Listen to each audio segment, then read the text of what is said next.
Microphones and actually get this party started here, right? Welcome to the July 9th meeting of the Placer County Board of Supervisors. We begin this meeting as we do all of our meetings with a salute to our country's flag, this time led by our interim county counsel, Karen Schwab.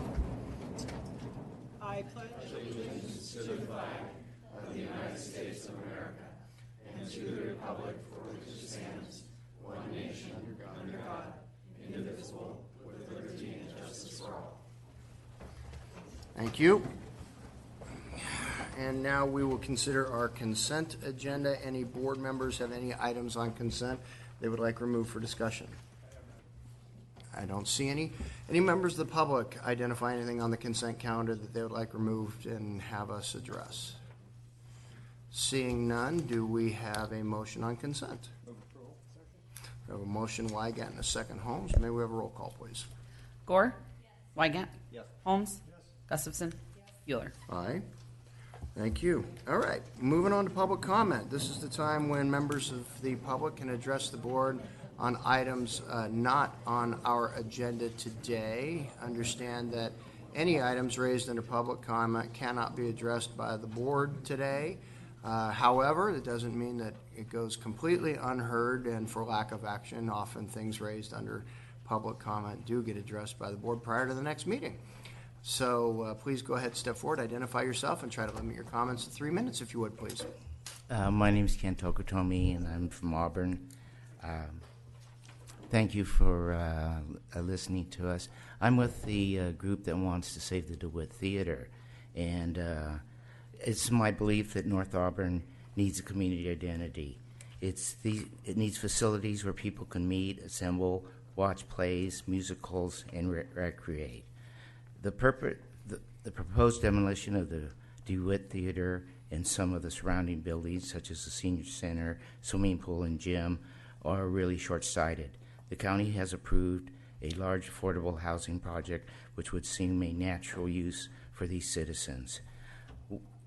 With the destruction of these buildings, where will these kids and adults recreate? In the past, the county had the proposal from the Auburn Recreation District to take over the gym and the pool, but the county declined to accept their offer. And looking at the timeline, it appears the county was setting up the area for a slow death to be able to put a big box store in.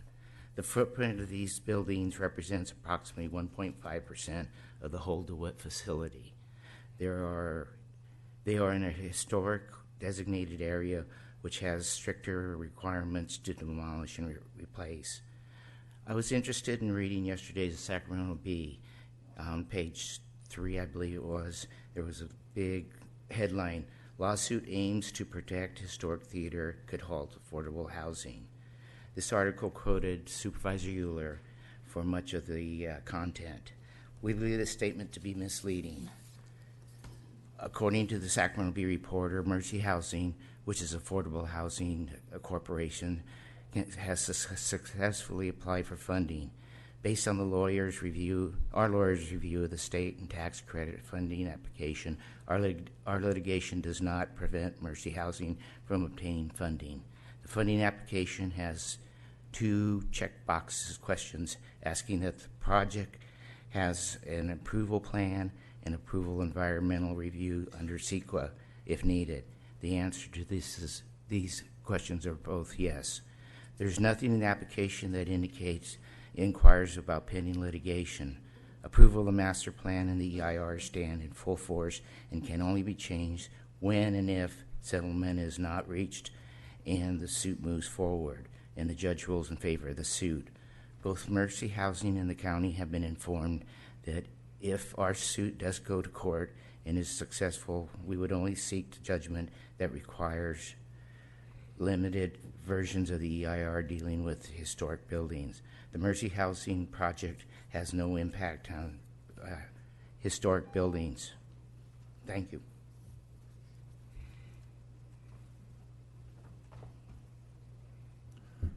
My name is David Allen. I'm a past Grand President of the Native Sons of the Golden West, and I'm also chairman of its State Historical Preservation Foundation. The Native Sons were started in 1875 and here in Auburn in 1885. and have long had the mission of education and preservation of California history. In the last 20 years, our foundation has funded sites in California from El Centro to Eureka, from the Sierras to the Pacific, and many of these sites, a vast, diverse group of sites, from cemeteries to buildings to programs to libraries, etc. And we have come across this one partly because I happen to live in Placer County, and we think this is a golden opportunity for the county to integrate the historical resources of this area with the community needs to make a nice community-wide DeWitt, what do you call these things? Placer County community of DeWitt, where there are no resources, nor are no places, there are no meeting halls, there's nothing else available in this area. And so by integrating the historic resources and the community resources, I think this is a very good project, and I wish you'd consider this in a positive way. Thank you. Thank you. Good morning. Morning, Supervisors. I'm Eric Chun, longtime Auburn resident, owner of Creative Music Services, and a big proponent of supporting community events and providing quality of life up here in the foothills. I'm a supporter of the DeWitt Theater, but not only the DeWitt Theater, but a multi-use community center facility that gives identity to North Auburn, and North Auburn is Auburn, and we are extending out there. It's important that we look at the historical aspect of what DeWitt Center has provided, and also the community needs for a very growing area out in that region. I have here supporting letters from people that support a multi-use community center, and I would like to present them to the Board of Supervisors. Please go ahead and give them to the clerk of the board. Thank you. As a concerned citizen of my community here, my dad is the last surviving doctor at DeWitt, and I was actually lived and born in that facility when he was a doctor there, and he worked. He was the hospital's oral surgeon there along with troops. So my family has been around that area for many, many, many years when Highway 49 was nothing. There are 4 areas I wanted to present very quickly in my 1 minute left. Number one, a community identity, which has already been stated, is absolutely necessary for North Auburn, and you are already building into that with the Highway 49 addition right now. You are building more access into that area.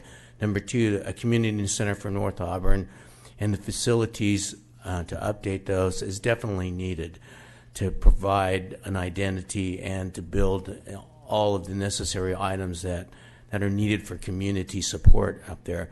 Number three, the historical preservation, which has already been said, is absolutely important. DeWitt is not just a new building. Obviously, it's older, but it's got the history, and this is what Auburn is about, history. Auburn is not a new town, and it's important for us as residents to preserve the history so future generations know that. And last but not least, integrating Auburn and North Auburn as a regional community, extending the downtown and Old Town Auburn out to Highway 49 in DeWitt is part of this historical and community support, including our middle ground here. I'm on the Joss House, is the Chinese Cemetery on Nevada Street and Highway 49. This all ties in with a destination support and location from Old Town, downtown Auburn, all the way out to the DeWitt facilities. And with Highway 49 being addressed right now, you've got that opportunity. Thank you. Thank you. All right, anybody else in Auburn? I see one more. And then while some folks are coming up here, we do have somebody up in Tahoe who's going to want to speak. Okay, go. Good morning, Supervisors. My name is Della Lefty, and I'm a member of the Mount Pleasant 4-H Club, and I have shown goats at the Placer County Fair for the past 4 years. I just wanted to say thank you for your support at the Placer County Fair. We know how important 4-H is to the youth, teaching us responsibility and caring for livestock. I hope to see your support at the Placer County Fair in the future years, and that 4-H and our community continue to grow. Again, thank you. Thank you. Hello, my name is Dottie Lefty. I am 11 years old and a member of the Mount Pleasant 4-H Club. I have shown market lamps for 3 years at the Placer County Fair. I want to thank you for your continuous support at the Placer County Fair. Without your dedication to youth, I would not have had this great opportunity. I appreciate all you have done and hope to see you at the fair next year. Thank you. Thank you. Did you guys like the cooler weather for the fair this year? The board ordered that. It was a lot nicer, wasn't it? Worked out really well. Great. Anybody else here in Auburn want to address the board before we throw it up to Tahoe? All right. Tahoe, your turn. Nice hat. Do we not have our audio from Tahoe? Hold on a sec. You can hear us. We can't hear you. There you go. Perfect. All right. Now we got your mic. Okay, go ahead. Thank you for the compliment on the hat. You betcha. Ellie Waller, public comment for the record. I was quite taken aback at the last Board of Supervisors meeting by the accusations that one business could stop a project. With that said, the applicant could have started his due diligence and demolished the eyesore the town continues to be ashamed of. It looks worse than when Ollie had it. It's not the neighboring business or anything else prohibiting the applicant from completing that step. Here's another perspective. The applicant has been given an extraordinary opportunity, unlike any other recent development. This 1.3-acre site would normally be allowed 56 units, would have fit quite nicely, and would have been open for business by now. Placer has helped support this applicant with free TAUs to be paid back with TOT taxes and a 15-year forgivable loan. Pilot program privileges as part of the Tahoe Basin Area Plan. The request by several longtime business owners at the last meeting suggested that Placer hasn't done enough. This applicant has received more incentives than in any recent. Moonshine Inc. was a little premature in stating that Keela owns the business. It's been negotiated. He needs to pay for it. There's a simple solution. The applicant can pay the fair price, get on with his business. His error in judgment in thinking that he had secured the site as stated in the notice of preparation has not been resolved. An appropriate appraisal process has been completed. The applicant just needs to buy the building and do the demolition. The settlement is specific. Keela could have demolished the building, started the first floor. There was no stopping a building season. The settlement is pro-project, so why hasn't the building been bought? The tenants of the Hendrickson building haven't been evicted, and signage stating opportunity to rent indicates the intention that this isn't happening. Stay tuned for the rest of the story. Is there anybody else in Tahoe that wishes to address the board? Hi, my name is Carl Matzebacher. Thank you for listening to me. I'm a long-term resident of Placer County and a long-time business owner. And I'm here to tell you that I dealt with the Rudnicks. Bought a building from them 3.5 years ago. Went through the process, came to an agreement on a price, went to the bank, got an appraisal, got the loan, everything was great. And Placer County, as a matter of fact, provided the permits and the applications and what have you so that I could remodel the building. It's a beautiful building that has been completely renovated in Tahoe City now. So anyway, I just want you to know that my dealings with them were good. Well, the three of you all got to get together and figure out how to make this work because we all want that hotel. Thank you very much. Thank you, sir. All right, anybody else?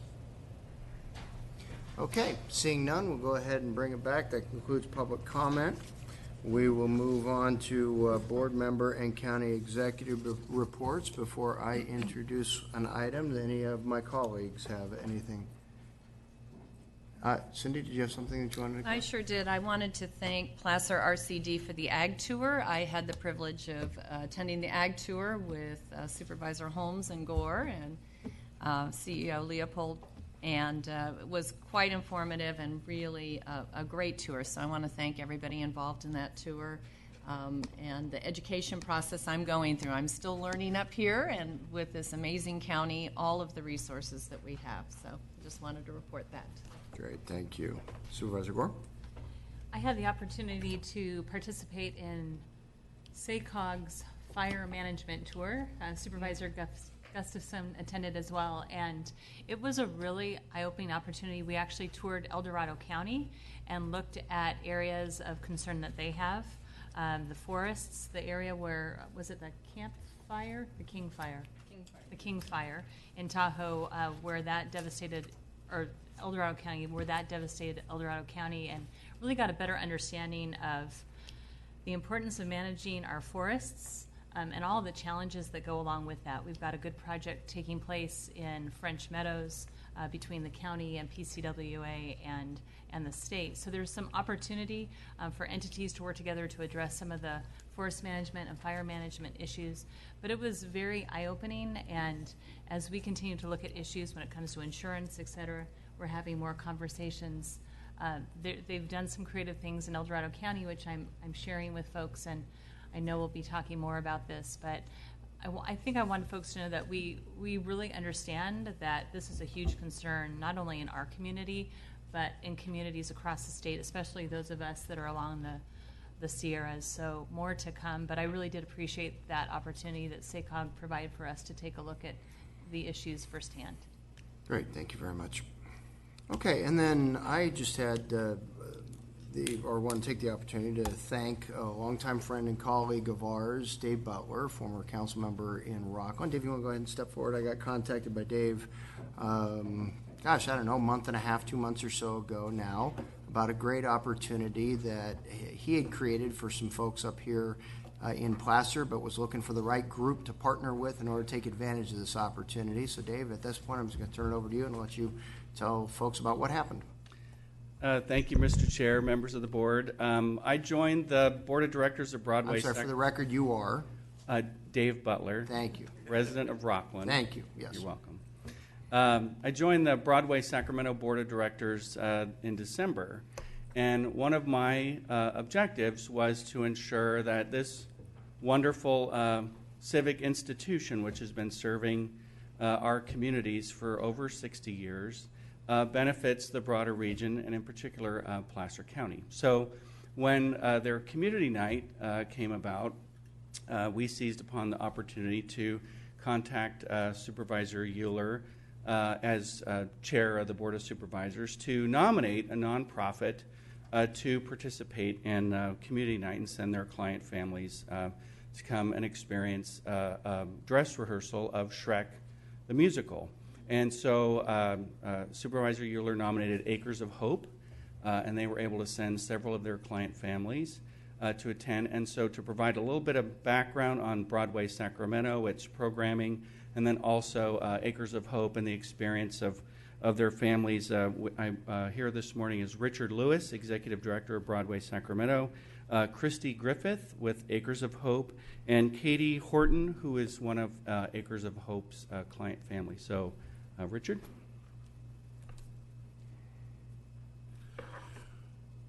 Another elected body. Good morning, ladies and gentlemen of the Placer County Board of Supervisors. My name is Richard Lewis. I am the president and CEO of Broadway Sacramento, Broadway on Tour, and Broadway at Music Circus.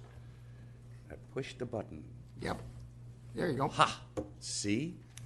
While I'm not the oldest professional, but I'm close to it. I've been here since 1952.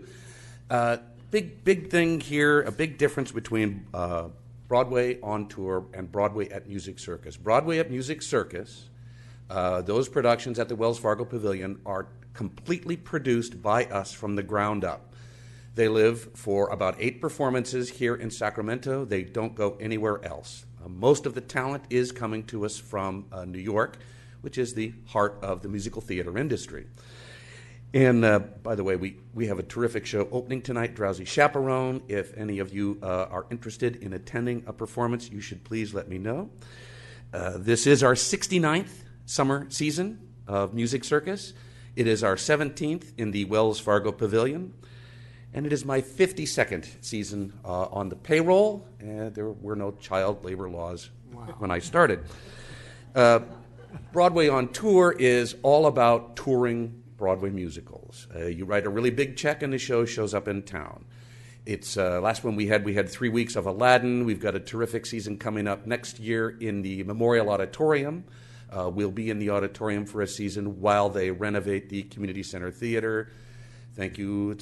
I'm going to end up with more ladies' restrooms, which really, in my world, plumbing I got to tell you. And,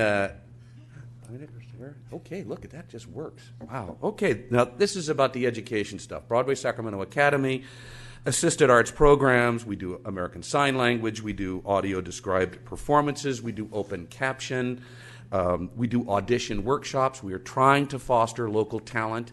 When you bring in as much talent from New York as we do, it's important to try and get local folks up to a level where they can actually stand on the same stage. Our internship program is very extensive. It's primarily focused on backstage opportunities. We are a full-bore union theater. The Actors Union is not really fond of non-union actors, so we have to keep that kind of minimalized. But the stagehands, wardrobe, and unions in particular are there. We have a great opportunity for young people to learn what does it mean to be backstage. Internship master classes, we do all kinds of stuff, push the button and keep going. Okay, this is what we really want to talk about, which is our community night. We started this back 2 years ago with Disney's Beauty and the Beast. At that time, we called it Be Our Guest. We didn't know what to call it the next year, so we just changed it to Community Night because it was so successful that we wanted to keep it going. And you can see close to the building itself holds 2,200 people. So we provided about 2,000 tickets to 19 different organizations to attend Shrek. One of those organizations represented here today. And for me, personally, by the way, in addition to the popcorn and the water and the show, we did also arrange for parking. City of Sacramento cut us a reasonable arrangement. This is kind of a big deal. This is the study guide. I've got copies that I'll give to the clerk here for you all to take a peek at. Printing donated by Commerce Printing. As I said, we're a nonprofit, so we try and get as much donated as we can. And want to also want to thank Dave Butler for arranging the opportunity for me to address this group, because really I don't get out much. And so I do that for the electeds. Normally I'm in shorts. I couldn't compromise the Hawaiian shirt. Me too, by the way. Yeah, and you're seated, so okay.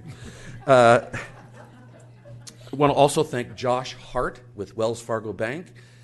He's a member of our board, and he took on this opportunity when my staff brought this idea forward 2 years ago, that let's really, we have what we call Arts Alive, and here's 20 people, and they're from segments of the community, and we take care of them, and they get to see the show.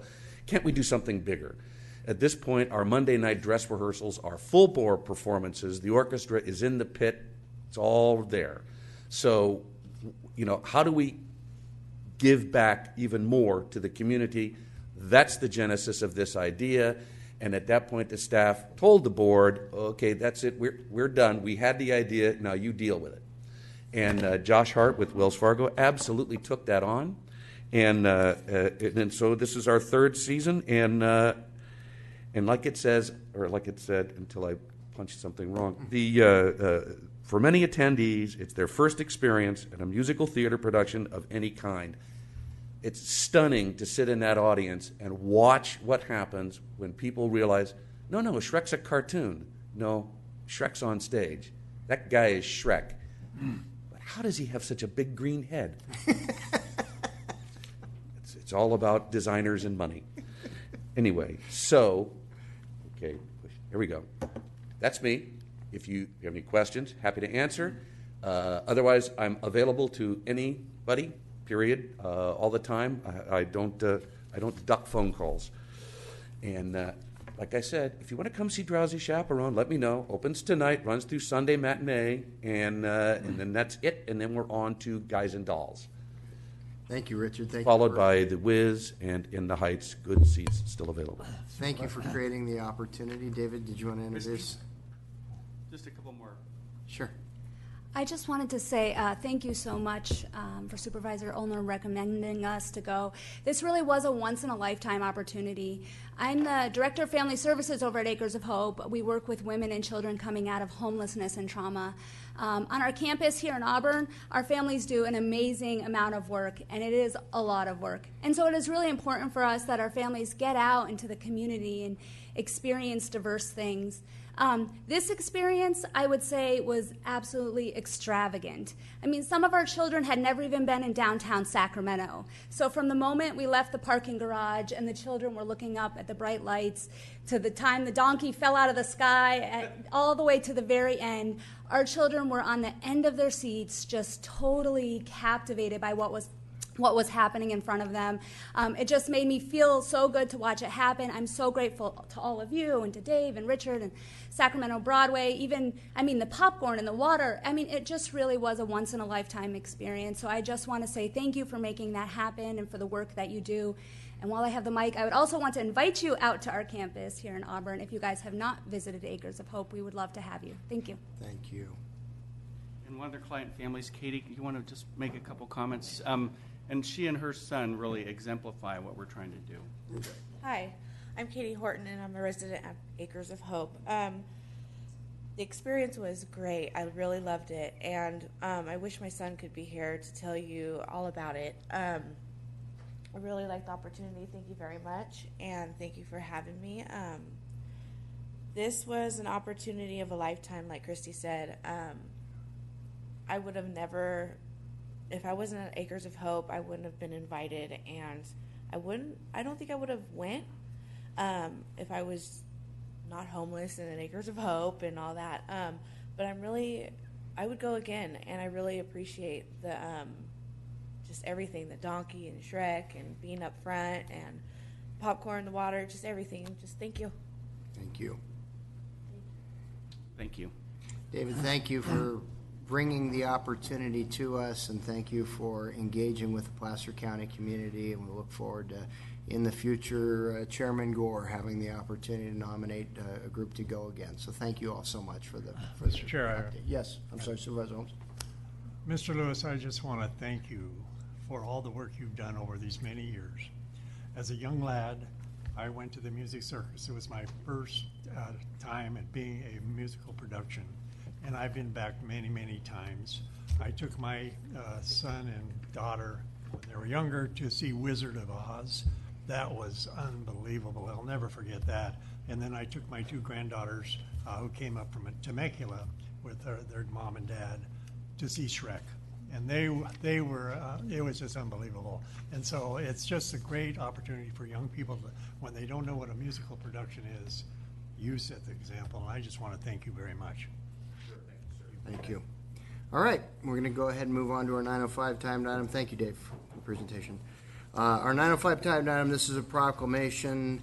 The board is being asked to receive a presentation, approve a proclamation declaring August 2019 as Child Support Awareness Month. Since I don't actually have a proclamation to present, there is one in our board packet that the board in a moment will make a motion and approve. I believe the presentation we're about to receive will more than suffice for the information I would otherwise read off the proclamation. So we'll welcome Susan and Jeff and ask you two to please identify yourselves and then take it away. Good morning, Chair Euler, members of the board, Mr. Leopold, Councilor Schwab. I'm Jeff Thompson, and I have the privilege of being the Senior Administrative Services Officer for Child Support Services. Susan and I are here to give a brief department update and discuss August as National Child Support Awareness Month, which provides an opportunity to further support and thank parents, relatives, and caretakers, in addition to convey the services provided by the department. 47 staff do a tremendous job working unbiasedly on over 7,000 cases, providing the services listed on this slide. While the department has had a status quo allocation for nearly 20 years, these services have never been reduced. During the budget presentation in April, Chair Euler asked that we stay involved with the allocation increase effort pushed by the State Department of Child Support Services, and I'm happy to report back that the state has included the increase in this year's budget.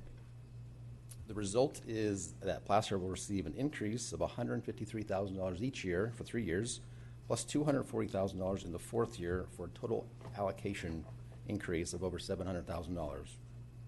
I'd also like to thank your board, in addition to CEO staff, for funding other post-employment benefits many years ago thereby reducing the department costs related to OPEB for retirees in the current fiscal year. That savings, in combination with the state allocation increase, improves the Child Support Services budget greatly for the next 5 years, reducing the potential of needing the county general fund safety net of $50,000 that is in our budget, but we've never spent since we've had it in the last 3 years. Extended services, Tahoe Video Court. In 2016, Child Support Services received a grant from the Air Pollution Control District to purchase video conferencing equipment to reduce emissions and save customers from driving from Tahoe down to the court in Roseville. It's been a great success and a fantastic benefit to the customers in the Tahoe area. And now I'd like to turn this over to Susan. Good morning, I'm Susan Dunlap, Program Manager with the Department of Child Support Services. Thank you for having us today. Wanted to continue to provide you with an update of our services. Last year I spoke briefly about our Smith-Ostler cases, which are also called bonus order cases. It was our pilot year last year, which it was a success, and we continue that project this year and foresee that continuing throughout Child Support Services. There's no reason to stop. So we collected over $354,000 in additional child support dollars through this bonus program, and that's $60,000. We're $60,000 over at this point this year over last year. Our Child Support Awareness Month, also known as CSAM, we have some events scheduled. One of those is a carnival festival that will be in the department. I'll talk a little bit more about that. During that festival, we will provide backpacks and school supplies, hygiene supplies to the families that will be in attendance. We'll be doing some community outreach events at local courthouses and libraries in our county. And then the carnival this year, the festival is, we're just opening up the department, providing kids with a fun afternoon of games and prizes. Law enforcement will be there, first responders with their vehicles for photo ops, and hopefully the kids will enjoy having all those folks present. Update for our collections. Last year we collected and dispersed over $26 million. We're on target to meet and exceed that this year. The majority of money collected goes straight to the families, many of whom reside here in Placer County. And the department, as I said, we're on target to exceed that this year. Quick little update on our statistics. Our statistics for last federal fiscal year, or current, I'm sorry, we are at over 100% in paternity establishment, which is an interesting concept to be over 100%. But what they do is they take children who needed paternity in the last federal fiscal year caseload against children who we've established this year. So the number does fluctuate. Sometimes it's lower, sometimes it's higher, depending on what our caseload shift is doing. The statewide average for paternity is 98.3. Cases with a support order, we're at 96.2, again above the statewide average of 91.9. Our collection on current is currently at 75.4, statewide average 66.5. Cases with an arrears collection, 71.7, above the statewide average of 63.9. And our cost effectiveness is much higher than the state average of $2.52. We're at $4.03. Now that will go down because of this additional funding that we're going to be receiving. So the only way for us to compensate that is to collect more money. So that's what our goal is. And then at the bottom, just a quick summary of the last 6 years, where we started in 2012 at the 36th ranking throughout the state, 49 child support agencies, and then onward up to last year where we ranked 3rd. And so far, we're on target to meet that, but we'll see what happens with our cost effectiveness. So this is a little flyer about the carnival coming up. It's Thursday, August 1st from 1:30 to 4 o'clock. Would like to invite you, if your folks are in the area, to come see the children and the events that we have planned. That's what we have for you today. Do you have any questions for us? Quick question, Susan. Yes. The ranking, obviously impressive, but that's against all child support agencies statewide, correct? That is correct. So when compared to other medium-sized counties? We're the #1 medium-sized county, yes. Thank you. For pointing that out. We have, there's the county size ranks from very large, large, medium, small, and very small. So we are a medium-sized county and ranked #1 amongst those medium-sized counties. And thank you for staying engaged with the state on that conversation regarding the allocation increase. I know that there was question as to whether or not there was going to be allocation increase to begin with, and the combined lobbying efforts of the various child support organizations convinced the state that we needed to do that. And then, of course, there was the ongoing conversation about the formula, how that was going to be applied. And so I appreciate your department staying engaged in that. Thank you. Thank you, Mr. Department. Any other questions or comments from board members at this time? Okay, seeing none, we do have the attached proclamation in our board packet that we are being asked to approve. What's the pleasure of the board? Second. We have a motion, Holmes, and a second by Wygant. All in favor, please say aye. Aye. Opposed? None? Thank you very much. Thank you for the presentation. Thank you. Okay, we have a 9:10 timed item. This is our Sheriff's Department. Good morning, sir.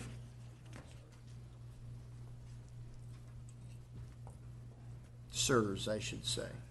Otherwise, I leave you two squabbling over which one I reference. For the record, I did bring a gun with me this time. Okay. Good morning, Chairman Euler, members of the board, Mr. Leopold, Ms. Schwab, Mark Jackman with the Placer County Sheriff's Office. I'm joined with Lieutenant Shane Wright this morning, and we're here to discuss with you and hopefully gain your approval for the Sheriff's Office to deploy with CAL FIRE incident management teams in the future. So on June 25th, your board received a joint presentation from OES, the Sheriff's Office, and CAL FIRE, and during that presentation, dealing with wildlife mitigation and forest control and so on and so forth. And during that presentation, CAL FIRE mentioned that we had an individual that was deploying with them had been approved. Unfortunately, we hadn't been to your board and sought that approval yet. So we were presented with an opportunity to deploy with CAL FIRE. It's slightly problematic, though, when it comes to a management employee. By county code, management employees can only be compensated for 80 hours. So when they deploy, and I'll let Lieutenant Wright speak really quick to what a deployment typically consists of. Thank you, and thanks for having us. So basically, when deploying on an incident management team on deployment, it works out to law enforcement liaison. So basically what we're doing is the repopulation plans right from the get-go, right when we show up, and we are the subject matter experts when it comes to displaced victims of whatever crisis that we're faced with, as well as the direct law enforcement contact from the incident commander of the incident management team to the law enforcement agency with jurisdiction. So specifically, what we're asking your board today is we're introducing an ordinance, introducing an uncodified ordinance, excuse me, authorizing full straight-time compensation for Sheriff's Office management employees deploying with CAL FIRE incident management teams. In addition to that, we're seeking your authorization that the Sheriff's Office can enter into an operating plan agreement with CAL FIRE to deploy personnel on CAL FIRE incident management teams. Specifically, the ordinance will allow us to pay a management employee excess of 80 hours, completely reimbursed by CAL FIRE, subject to their reimbursement rules. And if there are any other questions, we're available. So that the limit to 80 hours is on a per pay period basis, as opposed Yes, sir. to per week basis? Pay period. Yes, sir. Per pay period. And can you just maybe one or two examples of our historic engagement when it is CAL FIRE invites us to participate with the incident management team, the roles that we play, what kinds of services we provide to the public when these incidents occur? Yes, so historically, the Placer County Sheriff's Office has never been on a Type 1 incident management team. This is the first opportunity we've ever had. But going back to what I mentioned earlier is when we do deploy, there comes a lot of super high-level training that normally would not be able to, it would not be available to us. But what we do is when we go out across the state and any bordering state for that matter, which is typically rare, we bring back those experiences of what went right, what went wrong, specifically to the law enforcement side, as well as any services that might be available for rehabilitation of the area or managing post catastrophic events as well, because sometimes they also manage post-crisis events as well. Okay, thank you. Supervisor Holmes? Thank you, Mr. Chair. I think this is a valuable asset to our, catastrophic wildfire and floods and all those things. My question is this reimbursed from CAL FIRE or from Placer County Fire? No, sir. This is all reimbursed by CAL FIRE. Okay. Yes, sir. I knew that. Thank you, good distinction. All right, any other board members have any questions on this item? Supervisor Gustafson? I don't have a question. I want to commend our efforts to do this collaborative approach. Certainly we know evacuation and directions and communication during these crises. We need people in all capacities working together, and I'm just so glad to hear about this and support this effort. So thank you. All right, seeing no other board members, any members of the public want to address the board on this item? Seeing none, we've had the introduction of an uncodified ordinance authorizing the full straight time compensation for Sheriff's Office management employees appointed with CAL FIRE Incident Management Team, and we're being asked to authorize the Sheriff's Office to enter into the operating plan agreement with CAL FIRE to deploy personnel on CAL FIRE Incident Management Teams. What's the pleasure of the board? So moved. I'm going to give the motion to Gustafson and the second to Wygant. Holmes faltered at the finish line. Just got right there, couldn't get across. All right, all in favor, please say aye. Aye. Opposed? None? Thank you very much. Moving on, our 9:15 timed item. This is our annual report by the Placer County Audit Committee. And I believe Mr. Sisk, there he is going to make our presentation. Good morning, Chairman Euler, members of the board, Todd, Karen. Andy Sisk, County Auditor Controller, and somewhere behind me is my Assistant Auditor Controller, Nicole Howard. Thank you for having us today. I'm actually presenting today on behalf of Wayne Nader. Wayne Nader serves on our Audit Committee and is the public member that's appointed by the board to serve on that committee. Also on the Audit Committee is Supervisor Holmes, who has served on the committee since inception in 2008, and recently Bonnie Gore joined the Audit Committee and has been in that capacity for 6 months. I'd also like to take the opportunity to thank Supervisor Duran, former supervisor, for serving 6 months also on the Audit Committee in fiscal 18-19. My role today is just to kind of communicate to you and discharge the responsibilities of the Audit Committee before the full board in a written report.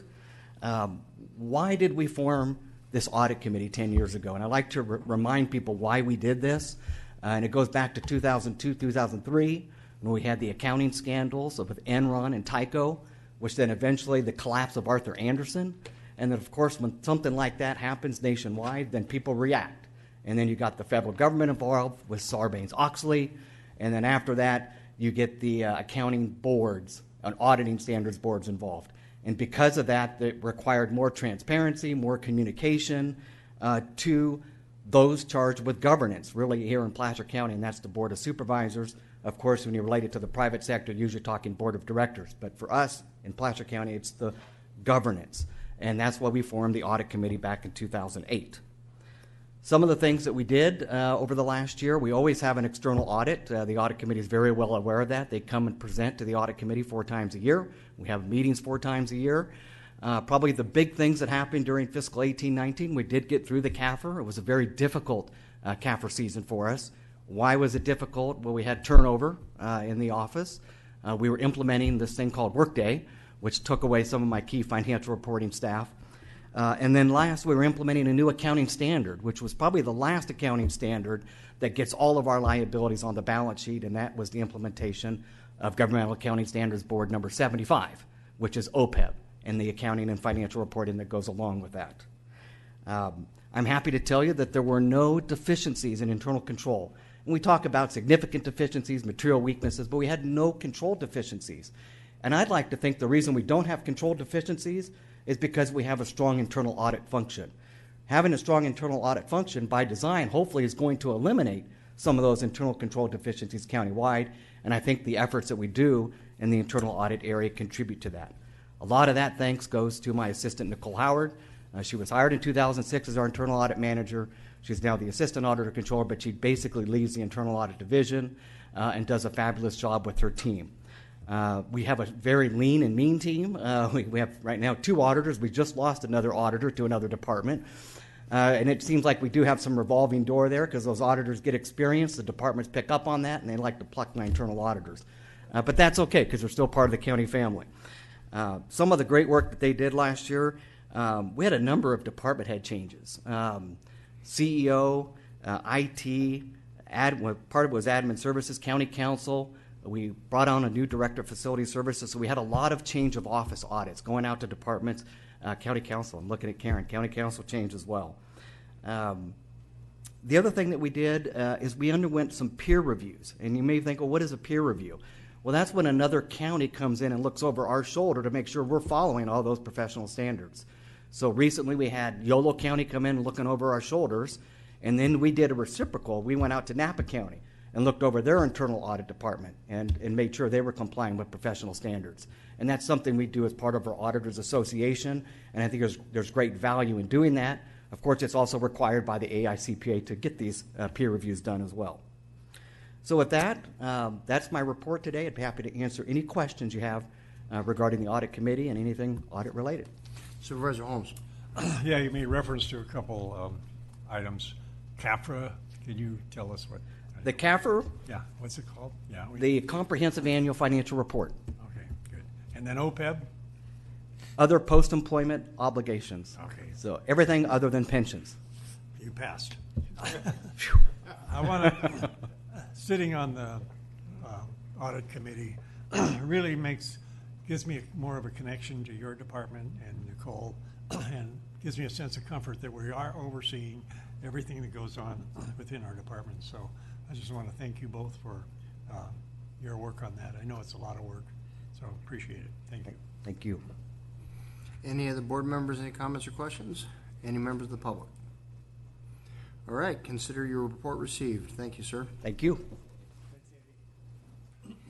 Moving on to our 9:25 timed item, this is a new agricultural preserve and Williamson Act contract we're being asked to consider.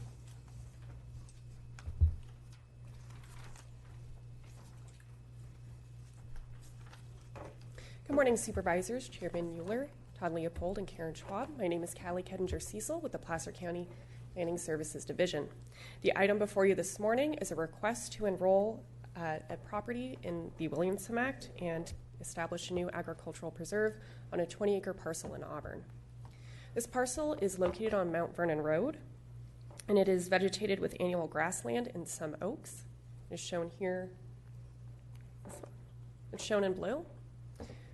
The parcel is adjacent to over 525 acres of land that is already enrolled.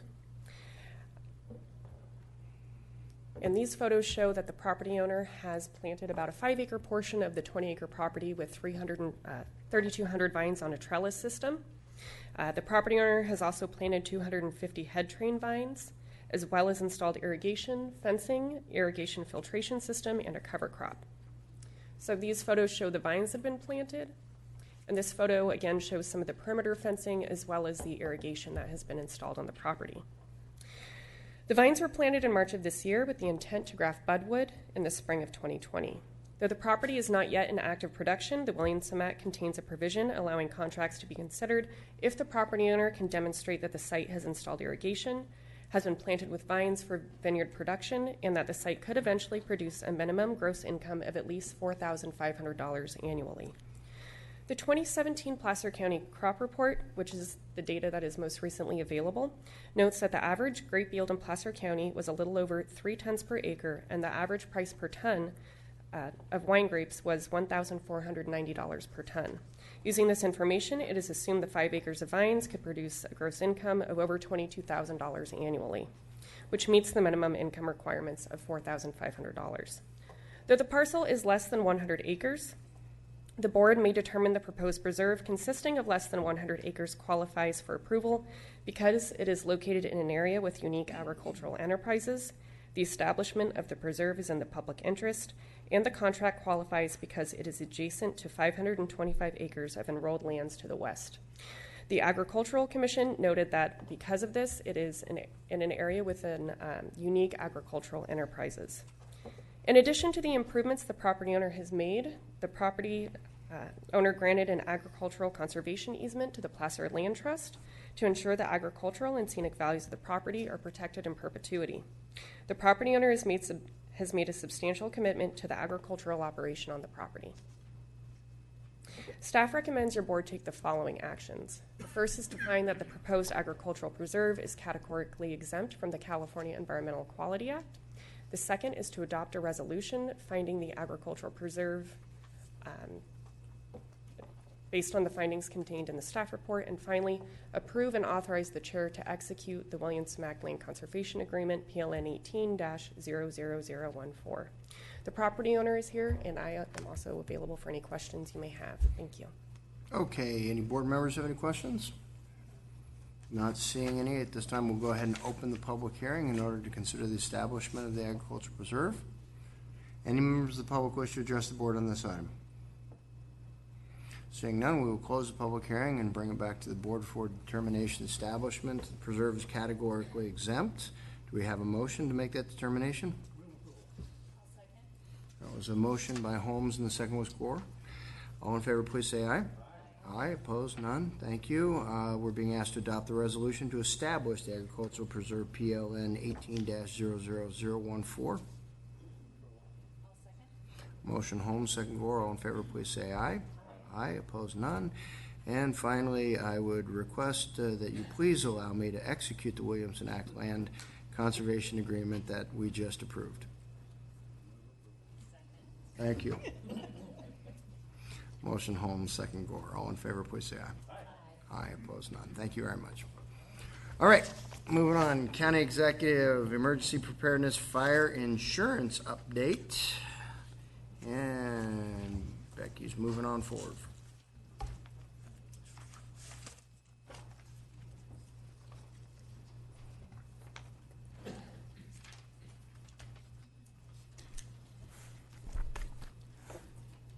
Good morning, Chair Euler. Becky Riggin from the County Executive Office, joined by Holly Powers, Assistant Director of Emergency Services. On June 25th, we provided a comprehensive update on this year's fire season and the county's emergency planning and preparedness activities. While constituents expressed their appreciation for this information, we also heard from many regarding their growing concerns about increasing rates of home insurance cancellations and/or significant increases in insurance premiums, reportedly up to 5 times of their previous billed rates. Subsequent to the June 25th presentation, the Ad Hoc Committee on Fire Services, comprised of Supervisors Holmes and Gustafson, met and requested that staff provide regular updates on staff's continuing efforts in these areas. So I'll turn now to Holly Powers to provide a brief update on significant efforts since our June 25th presentation. Thank you, Becky. Good morning, Chair Euler, members of the board.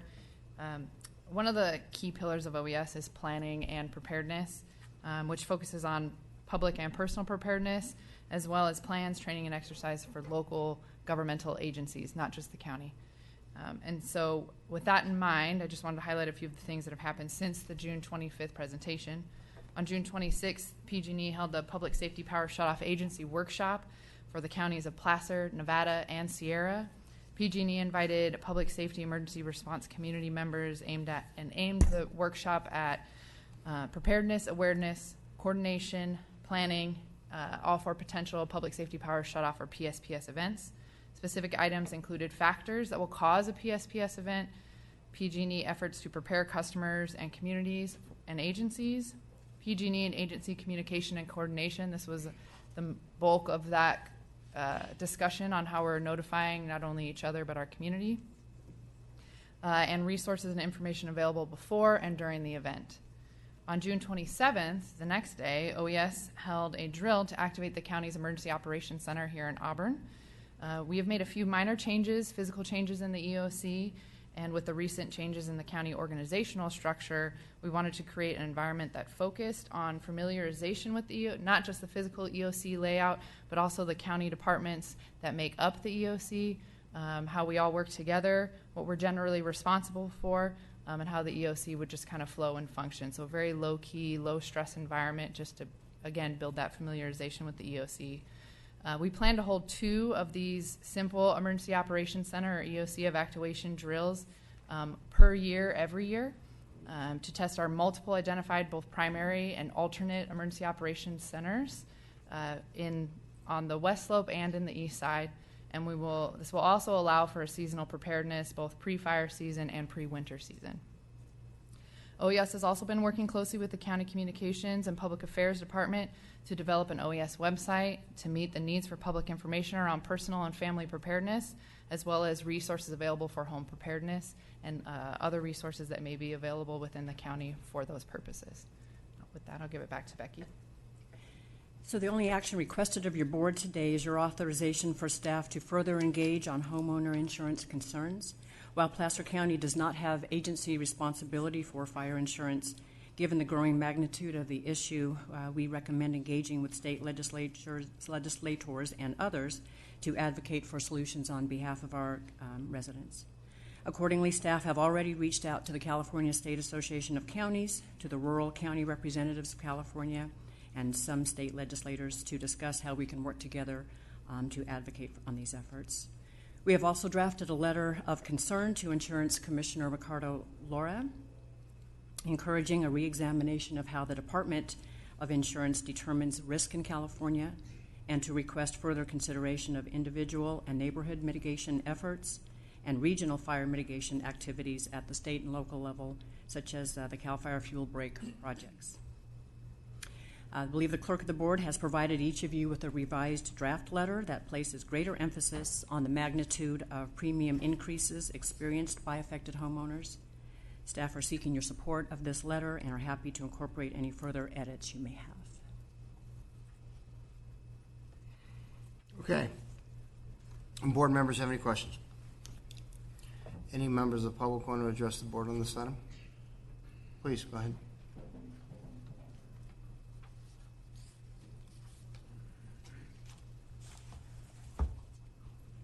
Hello, thank you for hearing me. My name is William Witzke. I'm an Allstate agent. I have a location in Auburn and also one in Grass Valley. I just want to give a little bit of education on where we're at on the insurance side. We've been very, very, very busy. It goes back to 2007, specifically with Allstate. The Department of Insurance forced us in this particular area, because of lack of claims or catastrophes, to take a 36.9% reduction in our homeowners. My home in Newcastle went from $1,000 to $640. At that time, Allstate decided that they were no longer able to sell new homeowners policies at that price. I think the number approximately was about 92 cents on every dollar is what it cost us.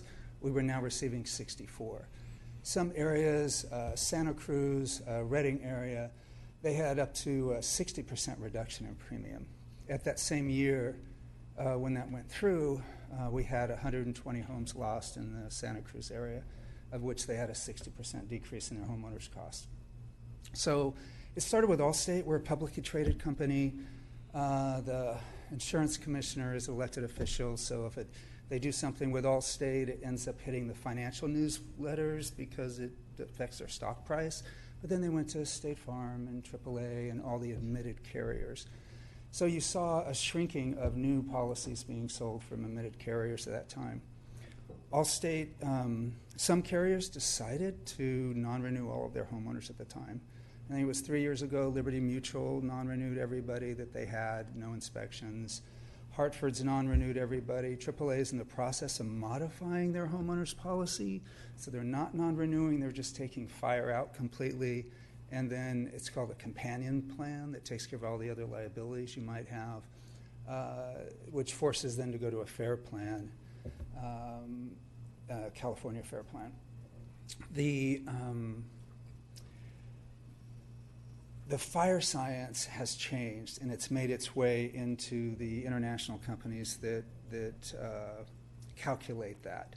And basically, we've had 3 years of catastrophe fires.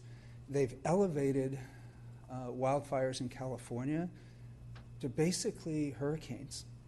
99% of fires, 95% of them in California may be man-made causes.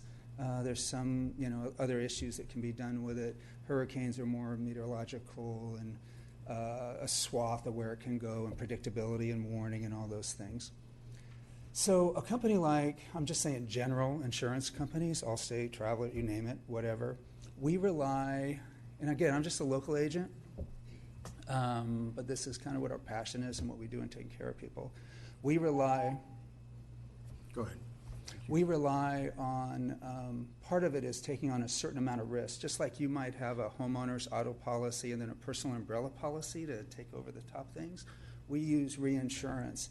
In February alone, some of the people I've talked to in underwriting, the reinsurance cost doubled alone. As you know, in the Camp Fire, through Paradise, which I recently drove through over the weekend, what a disaster. Sad. That had a particular admitted carrier called Merced. They had about 7,500 policies in the state. Not a very big, been around since 1914 out of Merced. They were selling admitted carrier policies through that area. They had 705 policies, I think, in Nevada County. I'm not sure how many in Placer County. And they were selling at the rates that don't cover the risk. The rates that they were selling them for, and we saw people actually purchasing those through some of the independents, were it would cost more just for the reinsurance than what that rate was. They had $64 million worth of claims. They only had $23 million worth of assets. Give you an idea, Allstate is about 5% of our market was the Camp Fire. It was $1 billion. We lost 99% of the homes we insured in that area. So those local agents, their offices burned, all those types of things. So Merced, the state then saw that they didn't have that ability. They contacted the state and let them know. So they took them over December 3rd, promptly sent letters to all their insurers saying you need new coverage within 30 days, which was January 2nd. I think between my Grass Valley and Auburn office, we wrote a little over 100 of those Merced policies into non-admitted carriers. There are no admitted carriers that are writing in those areas. So over the last 6 or 7 years, we've been able to write some not admitted. So you've got somebody on the East Coast that has hurricane, hail, tornado, Midwest. They can take on some California risk. It actually lowers their portfolio. All of that is pretty much drying up. That fire science now has caught up. And what we used to think might be 40% potential losses are 20 are now 40. So we're not able to actually get and do those rates. That's kind of the history where it is. It's very dynamic. We were doing policies with a non-admitted carrier that might have been $2,500, $3,000 in January and February. Those same companies are $8,000, $12,000, $15,000, $20,000. Very, very difficult. A lot of this has to do, this is my personal opinion, not Allstate, with the Department of Insurance and allowing us to be able to have rates that would coincide because we've got a supply and demand now. Any questions? No, but thank you. Very informative. I'm sorry, Supervisor Gustafson. I just want to thank you for that information. It's extremely frustrating, as you know, to so many people throughout the foothill communities and the mountain Sierras that are being hit with this, many of whom are on fixed incomes. And these reinsurance programs and having the cancellation and getting the new insurance is doubling, tripling, quadrupling their cost on a fixed income where they don't know what to do. And I've had people approach me, and we've had people here testifying on, the thought of losing their homes or walking away and what that's going to mean.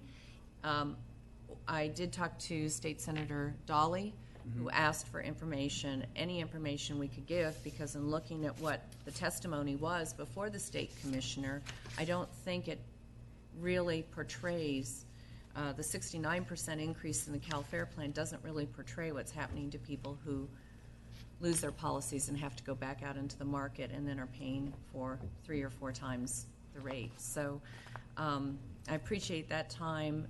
I think obviously we as the county don't have any role to play other than being a voice for our constituents at the state level. And if you have additional information of how we could help influence the state commissioner, but certainly working with our state legislators who maybe are able to take that information and push through some reason into this. I understand in looking at their chart that our insurance in California has been depressed and our rates have been lower, but the knee-jerk to especially people on fixed incomes is dramatic.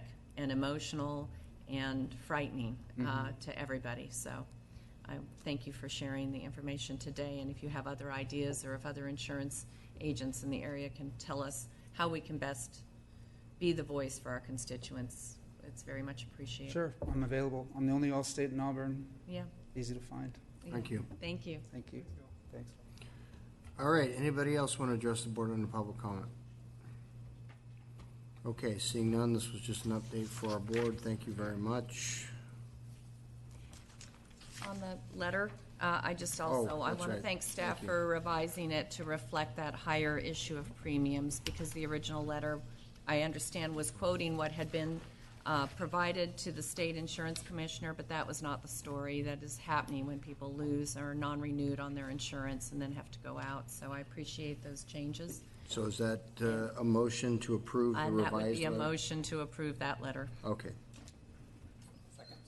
Okay, we have motion Gustafson, second Wygant. All in favor, please say aye. Aye. Opposed? None? Thank you. All right. Our 9:45 timed item, this is a rezone request regarding the Stone Ridge and Westwood Family Sellers Project site.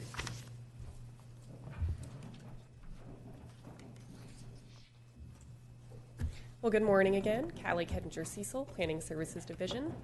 The item before you this morning is the Stone Ridge Westwood Family Sellers Project, which is requesting a rezone, tentative subdivision map, and administrative review permit. The project site is located on the north side of Indian Hill Road in the Newcastle area. The city of Auburn is about 1.5 miles to the east, and there is a pocket of industrial to the north. Additionally, there's a Union Pacific Railroad to the north and Interstate 80. Surrounding land uses are rural residential. The site is largely undisturbed. There is an old barn on site as well as an old dirt road, and then the Newcastle Canal also bisects the site. The general plan land use designation of the site is rural residential with a 1 to 10 acre minimum. Surrounding parcels are under the same land use designation. The zoning of the site is residential agriculture with a combining minimum building site of 4.6 acres. Parcels to the west are under the same zoning designation, and to the east, the parcels are also residential agriculture with a slightly smaller minimum building size of 100,000 square feet. To the north, it is zoned farm with a 4.6 acre minimum, as well as that little pocket of industrial that I just mentioned. This project is seeking a rezone of proposed parcels 2 through 8 from residential agriculture, 4.6 acre minimum, to residential agriculture with a 2.3 acre minimum. The zoning of proposed parcel 1 is not changing.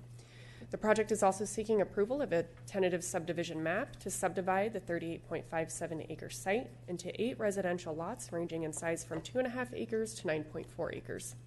Finally, the project is seeking approval of an administrative review permit to operate a winery with a tasting room to produce a maximum of 20,000 cases of wine and to host 6 catered wine club dinners annually. The tentative map shows the proposed lot configuration. This subdivision is unique in that each lot would have its own little vineyard easement where grapes would be grown on site. Grapes grown on site would be used to produce wine in the winery. The Newcastle Canal would be encased and relocated, and each site would have its own on-site sewage disposal system and have access to treated water from PCWA.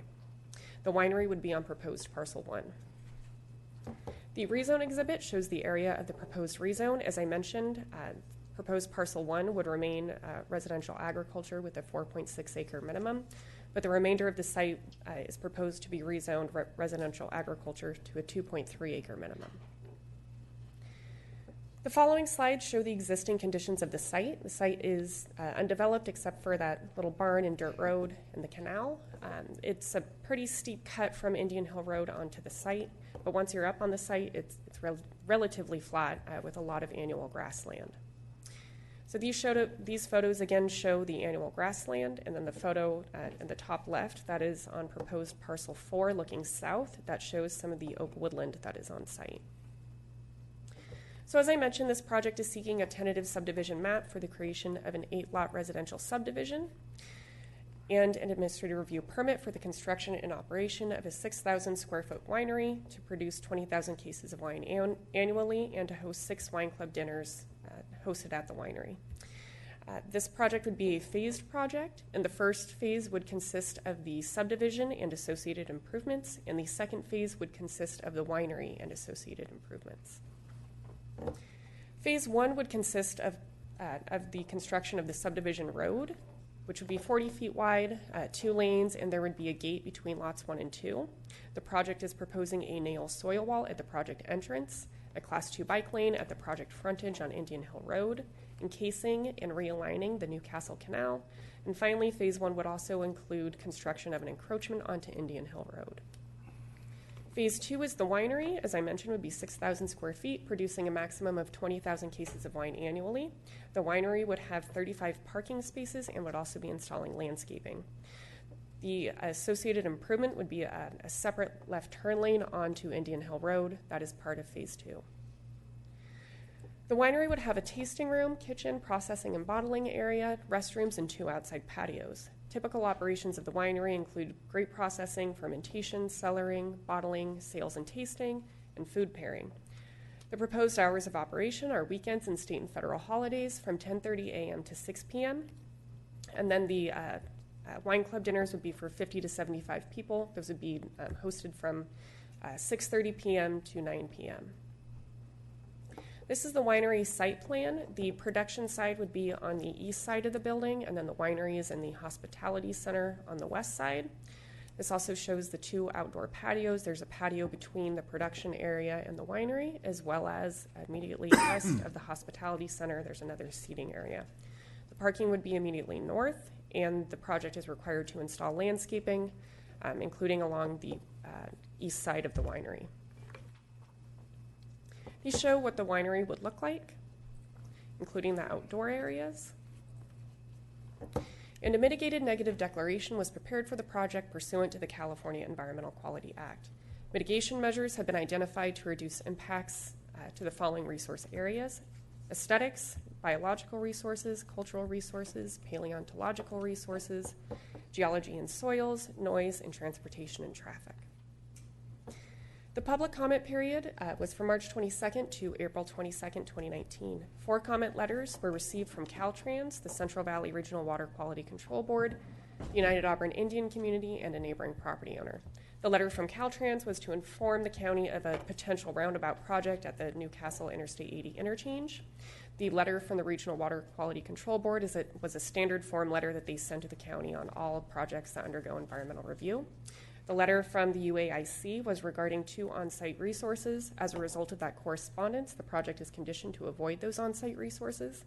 And finally, the letter from a neighboring property owner was regarding concerns about potential traffic impacts generated from the project. Comments received at the MAC meetings were also related to traffic impacts, compatibility with surrounding land uses, and potential noise impacts generated from the winery.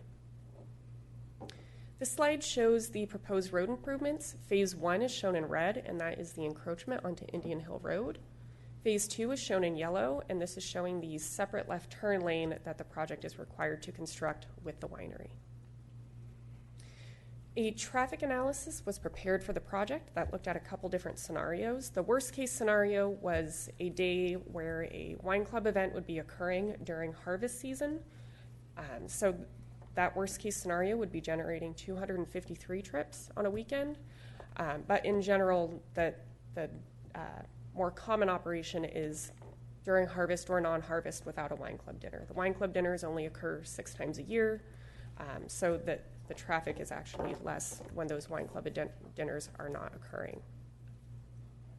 The on-site habitat is primarily annual grassland, but there is oak woodland. The project would be impacting 3.69 acres of oak woodland, and the project is required to mitigate for that impact. That being said, the project is avoiding quite a bit of the oak woodland. The grading plan prepared for the project identifies a cut of over 24,000 cubic yards and fill of 14,750 cubic yards, a net export of about 9.3 cubic yards, and the disturbed area would be 3.66 acres. The mitigated negative declaration analyzed noise, and 2 conditions of approval and 1 mitigation measure were identified to address noise associated with the project, including prohibiting amplified speech and sound to occur outside in order to reduce noise impacts to adjacent neighbors.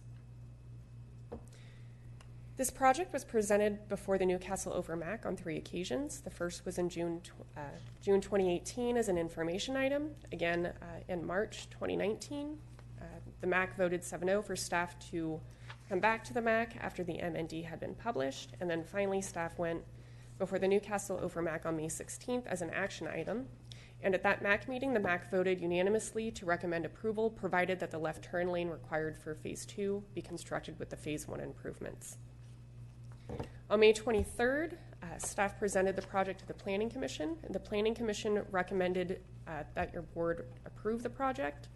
There were 5 members of the public who spoke to the project, mainly regarding traffic concerns. That was the biggest issue that we heard on this project. There was also a commenter who had concerns about whether or not the lots could be further subdivided, and one commenter requested that the property remain undeveloped. Staff recommends that you adopt the mitigated negative declaration prepared pursuant to the California Environmental Quality Act, adopt the mitigation monitoring and reporting program supported by the findings and attachments contained in the staff report. We're also recommending that you adopt an ordinance to rezone proposed parcels 2 through 8, consisting of a 29.2 acre portion of the 38.57 project area from residential agriculture with a 4.6 acre minimum to residential agriculture with a 2.3 acre minimum, supported by the findings contained in the staff report. We are also recommending that you approve the tentative subdivision map to allow for the subdivision of the 38.57 acre lot into an 8-lot residential subdivision, supported by the findings and attachments contained in the staff report. And finally, approve the administrative review permit to operate a 6,000 square foot winery, proposing to produce 20,000 cases of wine annually and to host 6 wine club dinners annually, supported by the findings and attachments contained in the staff report. This concludes my presentation. I'm available for any questions you may have, and the property owner is here as well. Thank you. Board members have any questions? Supervisor Gustafson? I had a question on the 20,000 cases of wine. Is there a magic to a certain limit or magnitude of the amount produced? Or is it just an estimate of that when it says to produce 20,000 and it's so specific to the... So the ordinance that allows the wineries, it's based on the number of cases that are produced annually. So if they were to produce more than 20,000 cases of wine, they would need a different land use entitlement. So 20,000 cases of wine is what allows them to do the administrative review permit. Thank you. Any other board members have any questions? Supervisor Holmes? Yeah, thank you for your very succinct presentation. The road improvements, I think at the Newcastle Overmac, they asked that Phase 2 of the road widening be put into Phase 1. Was that addressed at the Planning Commission? Yes, staff did present that. The Planning Commission did not forward that recommendation to your board, but it was discussed. Okay, good. Sorry, thank you. All right, seeing no other questions or comments from board members, at this time we'll go ahead and ask the applicant to go ahead and step forward if they have anything they want to add to staff's presentation.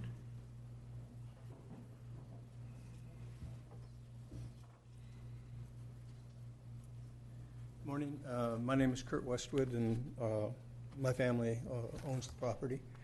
And we're in agreement with the conditions that staff has written for the project. We would not be able to build the project if the MAC's recommendation went forward, so I guess I just need to put that out there. But otherwise, been a long time coming to get this to this stage, and I appreciate being here and you hearing it this evening or this morning. And if you have any questions for me, I'll be glad to do my best to try and answer them. Board members have any questions for the applicant? Supervisor Holmes. I don't have a question. I just want to thank you for presenting to the Newcastle Overmac. I know you brought it as an information item, and I was surprised it was a very well presented presentation for the MAC. Of course, Callie did most of that, but I appreciate you bringing it forward. Thank you. Oh, thank you. Thank you. Okay, so at this time we will go ahead and invite the public to come up, opening our public hearing on this item. Anybody want to address the board?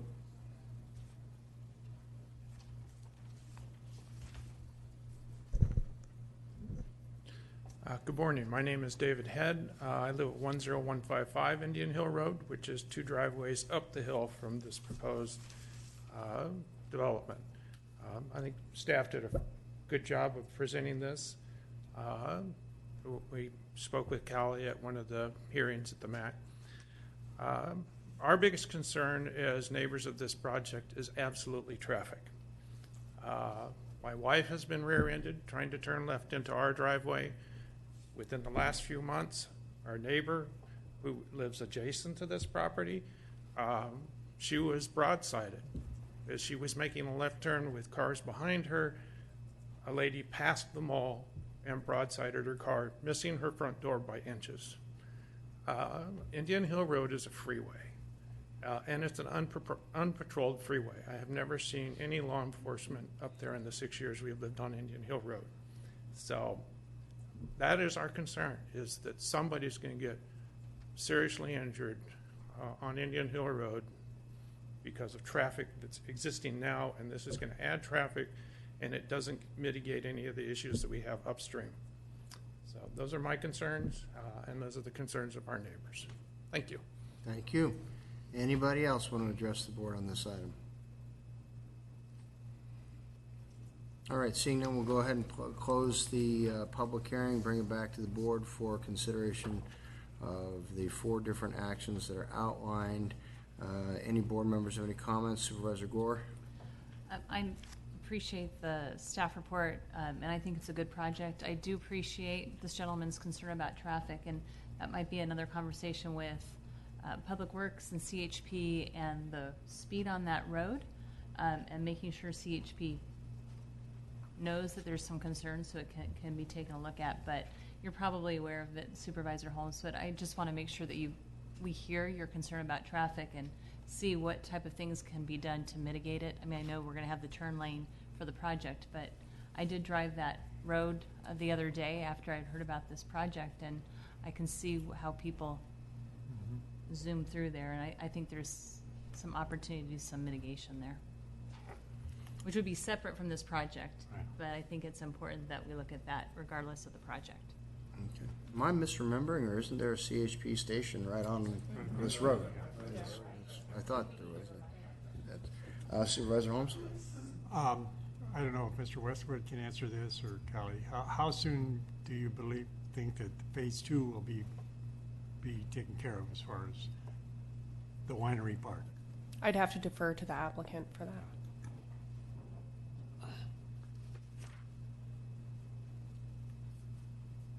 You know, as I stand here today, the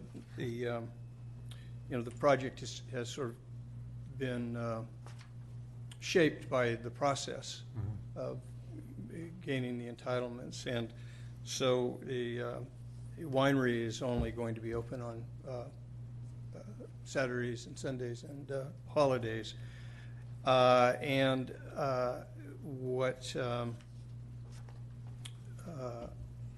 what my plan has been was to get the project, get the improvements put in so we can start building houses.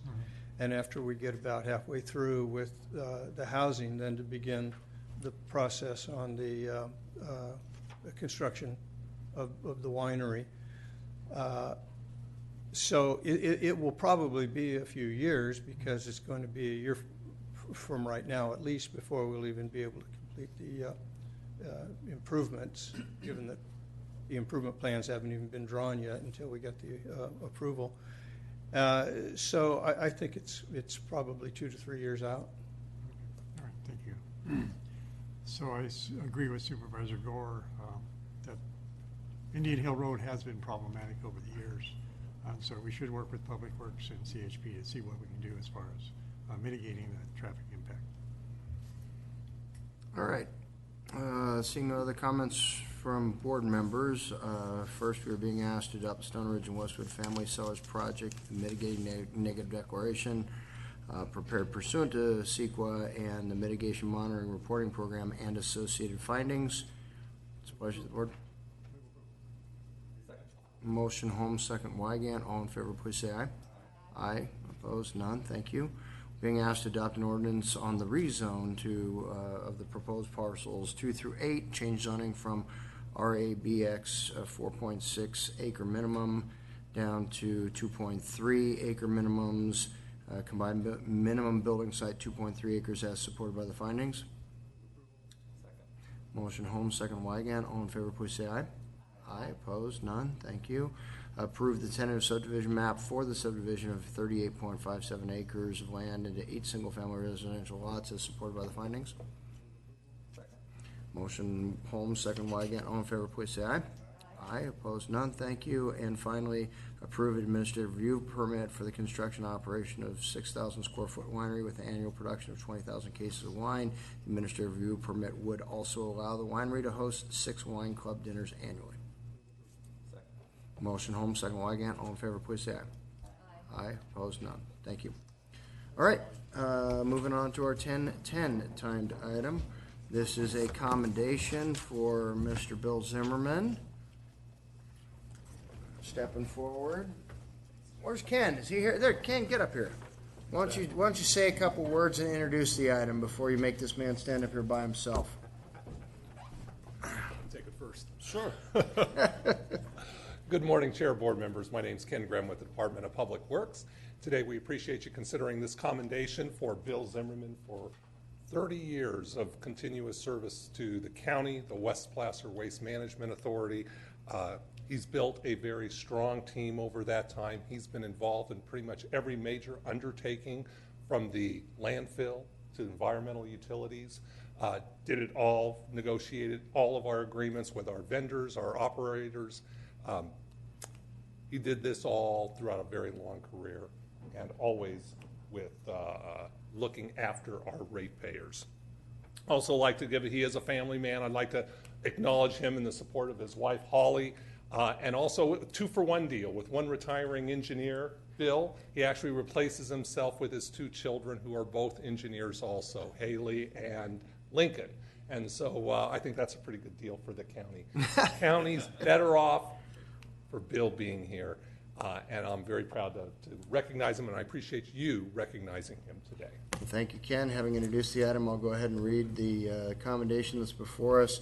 Whereas Bill Zimmerman announced his retirement from his position as Placer County's Deputy Director of Facility Services, Environmental Engineering, and Utilities after 30 years of combined service in Placer County and the Western Placer Waste Management Authority. And Bill began his career with Placer County in 1989 and as an assistant engineer, and was consistently dedicated to continued personal and professional development in an effort to achieve and maintain the highest standards for environmental engineering and utilities. During his nearly 10 years as the Deputy Executive Director of the Western Placer Waste Management Authority, Bill participated in the implementation of consolidated solid waste collection programs and helped to facilitate the final closure of several landfills. No easy task, that's for sure. He was also part of a team that led the Western Placer Waste Management Authority through a complex permitting process in compliance with regulatory agencies. Bill was also involved in successful efforts to expand capacity, which helped to ensure continued service to Placer County citizens while improving operations and minimizing fees. And the professional relationships Bill nurtured with external stakeholders and individuals within Placer County, including county leaders, were key components of the delivery of several capital projects, including the regionalization of municipal wastewater treatment plants and elimination of long-standing building moratoriums in the Applegate and Sheridan communities. While serving as the Deputy Director of Facility Services, Environmental Engineering, and Utilities, Bill's team obtained funding for multiple sewer and water-related projects to modernize facilities with high-quality, cost-effective solutions. Now, therefore, let it be known, the above commendation of Bill Zimmerman upon his retirement was duly passed by the Board of Supervisors of the County of Placer on behalf of the citizens of Placer County at our regularly held meeting on July 9th, 2019, and express our appreciation for his service to the people of Placer County, and congratulate Bill on his service and wishes for a long and enjoyable retirement. Do we have a motion on the commendation? Second. We have a motion Holmes and a second Wygant. All in favor, please say aye. Aye. Now that it's official, I can hand it to you. I think if we had to pay for that by the word, Kevin's going to have to raise rates. Sir, thank you Thank very you. much for your service.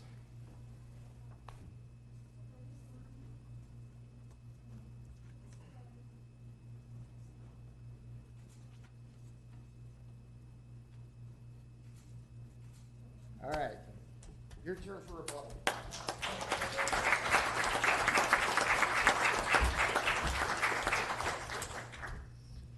I have a lot of respect for this board and the job that you all do, and appreciate the business that gets conducted in this room. And I feel privileged to have been able to stand up here throughout my career and be part of that process, so thank you for that. I want to thank Larry Otto and Jim Durfee, who were mentors to me when I was starting out my career, and they invested a lot of time in me, and honestly, you guys probably would have run me off 20 years ago if not for their influence. I want to thank Kevin Bell and his staff. They made careers out of making me look competent, and they do a really good job. I know you like to poke at them, Kirk, that they're engineers and you can't joke with them. Yeah. They do phenomenal work, and I think Kevin's absolutely the right person to lead them into the future. Two people I want to single out. One is Dave Atkinson. On my worst day, that's the guy I want by my side. He's phenomenal in a crisis. The other is Rob Sandman, who was always available to me to give me really sound advice and to be there to bounce things off of.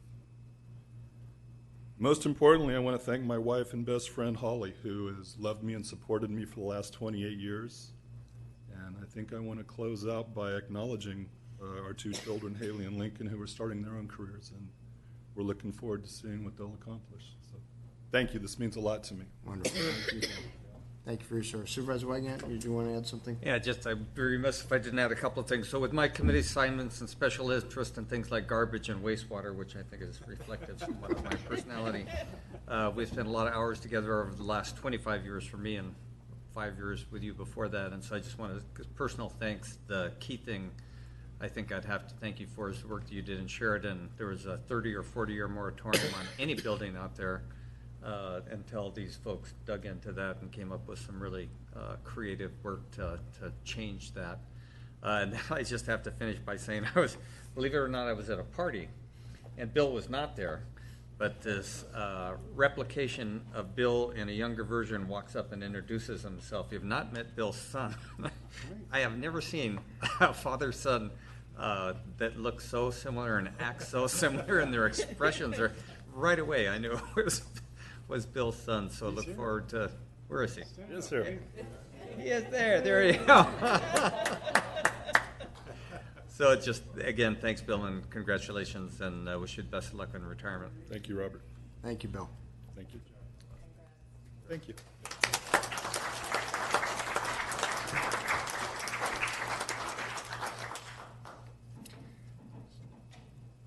Obviously, social climbing is one of Bill's son's strengths if he's at a party with Supervisor Wygant. We won't talk about that. Well played, young man. Well played. All right, moving on. We have another Public Works item. This is a reorganization of Zone 183, the Bickford Sewer in County Service Area 28. Good morning, Chairman Euler, members of your board. I'm Kevin Bell, current Deputy Director of Public Works. I have Jared Deck with me this morning, who's the Environmental Engineering Program Manager. And we're here this morning to request that your board conduct two public hearings. First, to consider dissolution of County Service Area 28, Zone 183, Bickford Sewer. And second, to annex the same area into the boundaries of Sewer Maintenance District 1 in North Auburn.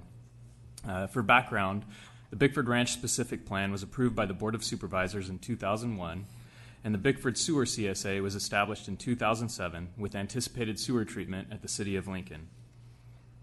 Then, in October of 2013, the county entered into an agreement with the City of Lincoln to provide sewer treatment for both SMD1 and the Bickford Sewer CSA. The Bickford Ranch project is currently undeveloped, but is required to construct all of the necessary sewer infrastructure to serve the project. Staff is recommending that the existing Bickford CSA be combined with SMD1, since both SMD1 and Bickford will flow to the same treatment plant, and for the long-term rate stabilizing benefits of combining smaller service areas into larger service areas. The mechanism to do that is to dissolve and then to annex the Bickford Sewer CSA into SMD1. Approval of these actions will not increase the number of approved units in Bickford. Legal descriptions and plot maps are provided as attachments to the resolution.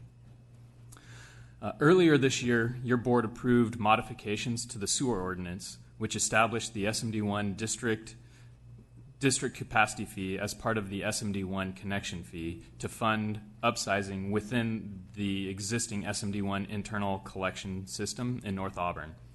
Since Bickford will be constructing all of their infrastructure and will not benefit from the SMD1 internal collection system, staff is proposing that they only be charged the regional portion of the connection fee, and that would be applied to all of the properties within the Bickford CSA.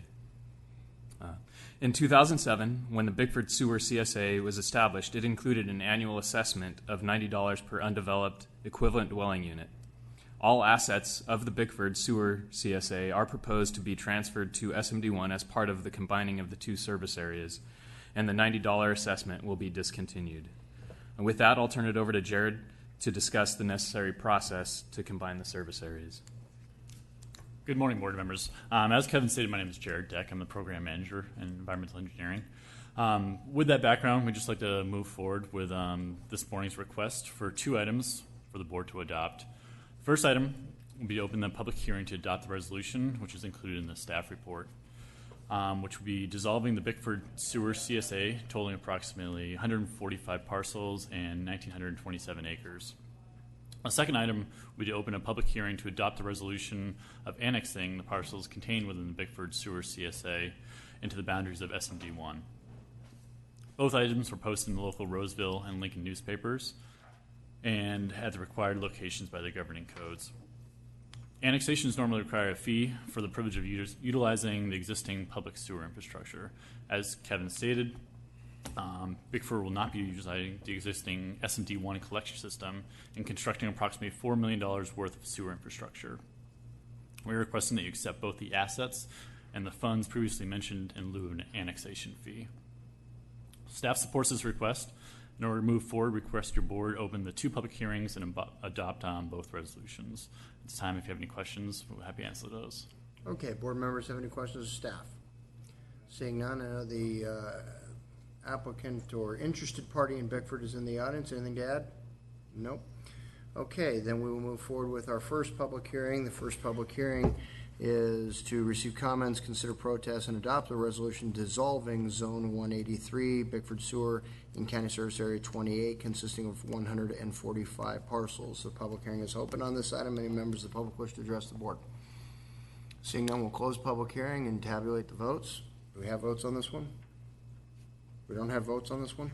So it's just the consider the protest would have been verbal protest? Yes. Oh. I didn't hear any, did you? No, I didn't. We're good? No, I Okay, think good. we're good. Okay, I think we're good. Just to clarify, Yeah. letters were sent out and opportunities were provided if somebody wanted to submit written protests as well.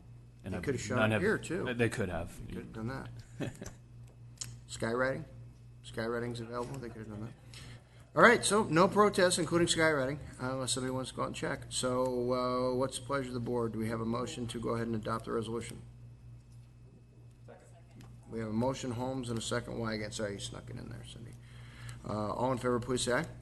Aye. Opposed, none. Thank you very much. Moving on to our public hearing, we're going to go ahead and open the public hearing to consider public testimony and adopt the resolution, which would ultimately annex all the parcels formerly located within the boundaries of CSA 28, Zone 183, Bickford Sewer, to a total of 145 parcels consisting of 1,927.69 acres into the boundaries of SMD1. Anybody want to address the board on this item? Seeing none and hearing no protests, I will close public hearing and bring it back to the board. Motion Holmes, second Wygant. All in favor, please say aye. Aye. Opposed, none. Thank you so much. All right. From item talking about stuff that flows downhill to are you standing because you're going to introduce the item, or are we just going to have Barry step forward? How do you want to handle this? We're at your item, so however you want to handle it. It just has Barry's name in my. But if you want to introduce it, I'm happy to. I will do so. Okay. Good morning, Chairman, members of the board. I'm Paul Griffith from the Economic Development Office, and I'm here on behalf of Sherry Conway, who could not be here today. This item has 2 requested actions of your board. First is to listen to a presentation by the President and CEO of the Greater Sacramento Economic Council, Mr. Barry Broom. And the second is to authorize the county executive officer or his designee to sign a renewal for 1 year for the contract with GSAC in the amount of $45,325. It is now my pleasure to turn the time over to Mr. Broom.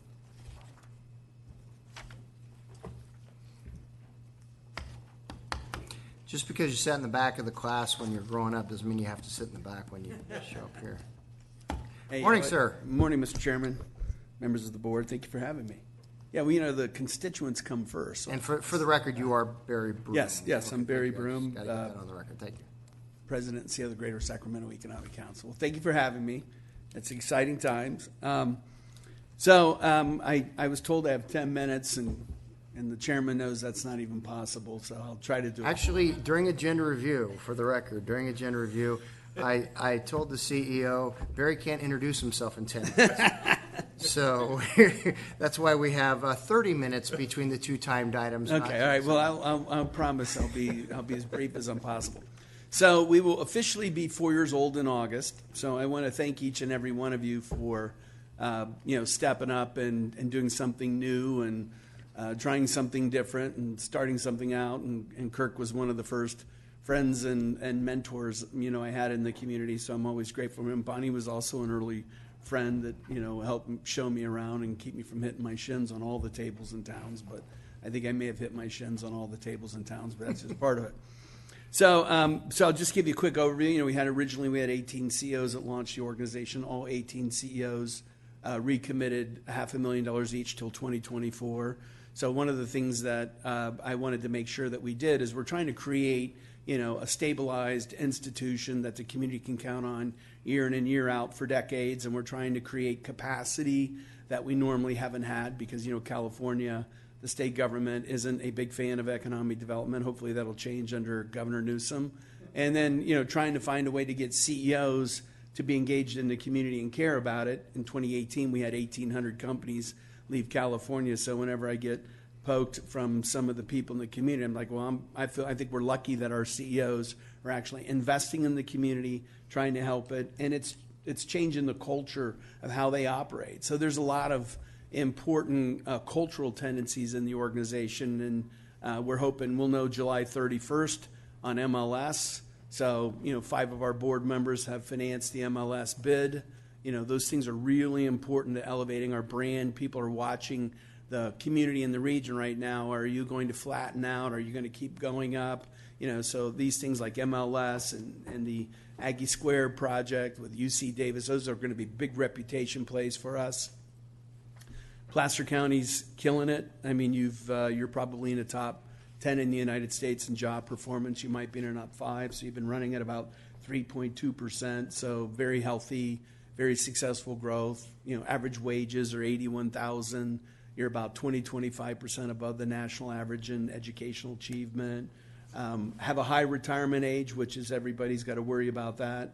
What happens to our workforce when a lot of our skilled workers retired, but you also have a very young age. So you've got average age of about 37. So as always, it's been a really successful community for a long time, but it's super healthy economically. The goal is to try to leverage all these markets into one single economy so they all feed and support each other and have greater success and move away from government dependency. So that is our model. It's basically 80% private, 20% public. So the goal of the organization is to get the CEOs to build the capacity.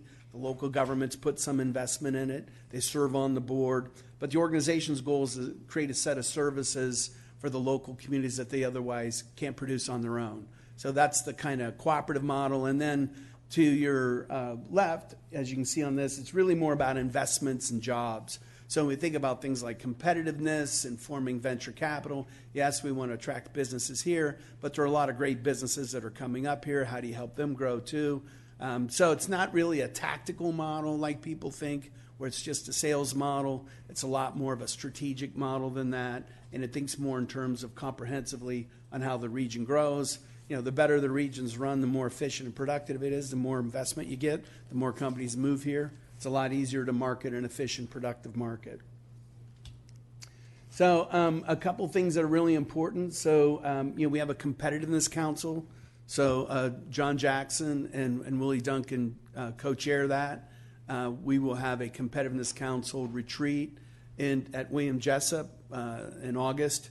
So one of the things we pay attention to is a little bit of geographic balance, that everything doesn't look urban-centric. So a lot of times what happens in an organization like this, the urban center, if you saw Sacramento's homeless population doubled to 5,500. So, what happens to an organization like this, these problems keep coming towards the organization. You try to work on it, but it's really important to keep the balance. So having like Willie and John in a leadership position is important to us, and being able to make sure that we're staying balanced in our approach is a big part of that.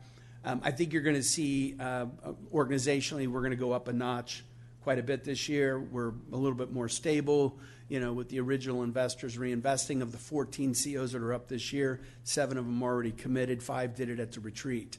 So it's starting to feel like this is what they do. This is their civic responsibility. It doesn't feel like an experiment. So when you're doing something new, you're managing all that crazy stuff, wondering, are these guys going to do it one time, and, are they going to really commit, and all those things. So the Competitiveness Council has got important balance, and you're going to see us do more industry council work. We've developed a Food and Agricultural Council. You're probably going to see us move into a couple more industries in the next 6 to 12 months where we engage the industries that are here. I'll give you just a great example of it. We've Aggie Square is going to become a regional project. So now, for instance, we're recruiting multiple developers. So Aggie Square is not going to be a Sacramento project. We've got UC Davis thinking, what's its role in Roseville? What's its role in Davis? What's its role in Folsom? So things like that are really important, I think, from an organizational standpoint, that we're able to lean and pack these things and keep them in a distributive economic model so that they're elevating everybody. And I think that's going to be really exciting. I think we have over 327 people that have been certified through our Champions program. A lot of Placer County officials have gone through it. That's really important because one of the things I learned in this job when the state government doesn't do economic development, that means all the local communities are working with about 10% of the resources that our peers are. And when you're working with less resources, then you don't really know how to actually engage those resources in an investment platform. So as we built the organization, we thought, we'll go in and create these certification programs, and a person gets elected to Yuba City Council and they don't know economic development from anything, and then they show up and get a 5-hour certification. Now that council member will make better decisions, understand the regional model. So that program has actually been really successful to us. And then all of our colleagues meet once a month for 3 hours to review all of our work, our deal flow, where we're going, allows them to comment on it. So like our merit compensation, our economic development directors grade us on our performance, and that actually goes into the compensation conversation for all the employees. So the economic development directors, if they feel like our marketing is really good, they give us a rating. If they think it needs to be improved, they give us a different rating. That actually gets monetized, given to our board, and it goes into the merit pay of the employees. So it's a really good system of accountability that the economic development directors just aren't sitting there, that what they say matters. And if one of the employees doesn't think it matters, when they get a poor grade from an economic development director and they get dinged $1,000, next year they'll pay more attention to the economic development director. So I think the industry councils have been slow. The competitiveness council has been very good. Champions have been very good. But a lot of the businesses in California, they've never had anybody really knock on their door and say, let's work together and try and help your business. And I still think they're watching, and they're probably a little suspicious on whether or not anybody really wants to help them in California. So engagement, how does everybody work together? Research, what are we doing with data and evidence? Obviously building our regional brand, and then driving investment and jobs to the region. Those are kind of the 4 simple processes that we go into. And then, of course, the goal is to make the community a market, right? So I was looking, at the statistics. So Penumbra is a company that we worked to bring into Roseville. They took down an HP property. They have informally announced another 1,000 jobs there. So they'll be the 5th largest employer, private sector employer in Placer County on that expansion. So, sometimes you get a big win like that, and sometimes there's smaller ones. but really understanding what is the elimination. How do we eliminate these barriers to the market? How can we do a better job at streamlining development processes? I mean, we just retained EPC to look at our fee structure. I'm probably the first guy in the United States to ever bring this up, but I'd like to look at those and help monetize those a little bit. So one of the conversations I'm having with a lot of the administrators is, do you want tax-based to help you with your CalPERS challenges, or do you want a fee-based? Because sometimes the fee-based is costing us a tax base. And then, of course, with all the complexities in California, restructuring fees or doing anything with them, as you know, triggers multiple statutory headaches. But those are the kind of things now that we need to get more gritty, down the earth, really think about, measure, because we think things like the 65 should be a Class A office corridor, between Rockland and Lincoln. Roseville's building out, so one of the things we're talking to Roseville about is, we don't want Roseville to be, the exurbia market. How does Roseville become a completely independent, anchored market? Because the truth of the matter is Roseville's producing all the software engineers for the entire region. So the way the economy works is, Folsom is producing all of the electrical engineers, and Roseville's producing all the software engineers. And so when you look at Roseville and Folsom and you see those big markets, they're producing the depth of the technical talent. So to another community, that's almost like a service to them, because there's a very low production of that kind of talent in Sacramento. So helping people understand how this thing works seamlessly is still what we're doing. Improving the higher education interface. I think our brand's gone up a lot. I'm really nervous about MLS because I think that kind of puts our brand over the top. Because, the markets kind of look at you in this top line macro, like, tell me, you got 5 minutes to tell me some big story that's happened here. And, Golden One was a big story for our community, but it isn't really a big story for anybody else because almost everybody that's got an NBA team has built it. But to get like Aggie Square in a partnership with a New York developer with a global reputation, that's going to change a reputation for us in the market. Landing MLS and having a billionaire from LA back it, that's going to change our reputation in the marketplace. So a lot of the marketplace objectives are sort of cultural biases that we're working through because, in reality, the community's talent position is really pretty strong. And I think we have a case to be, one of the best places to recruit talent in the country because of the Bay Area and Silicon Valley no longer being able to host our college graduates. A lot of those kids are going to want to stay in California. They're not all going to want to move out. And this region is really the last place in California that offers you a chance to have a real career and a managed lifestyle while you're at it.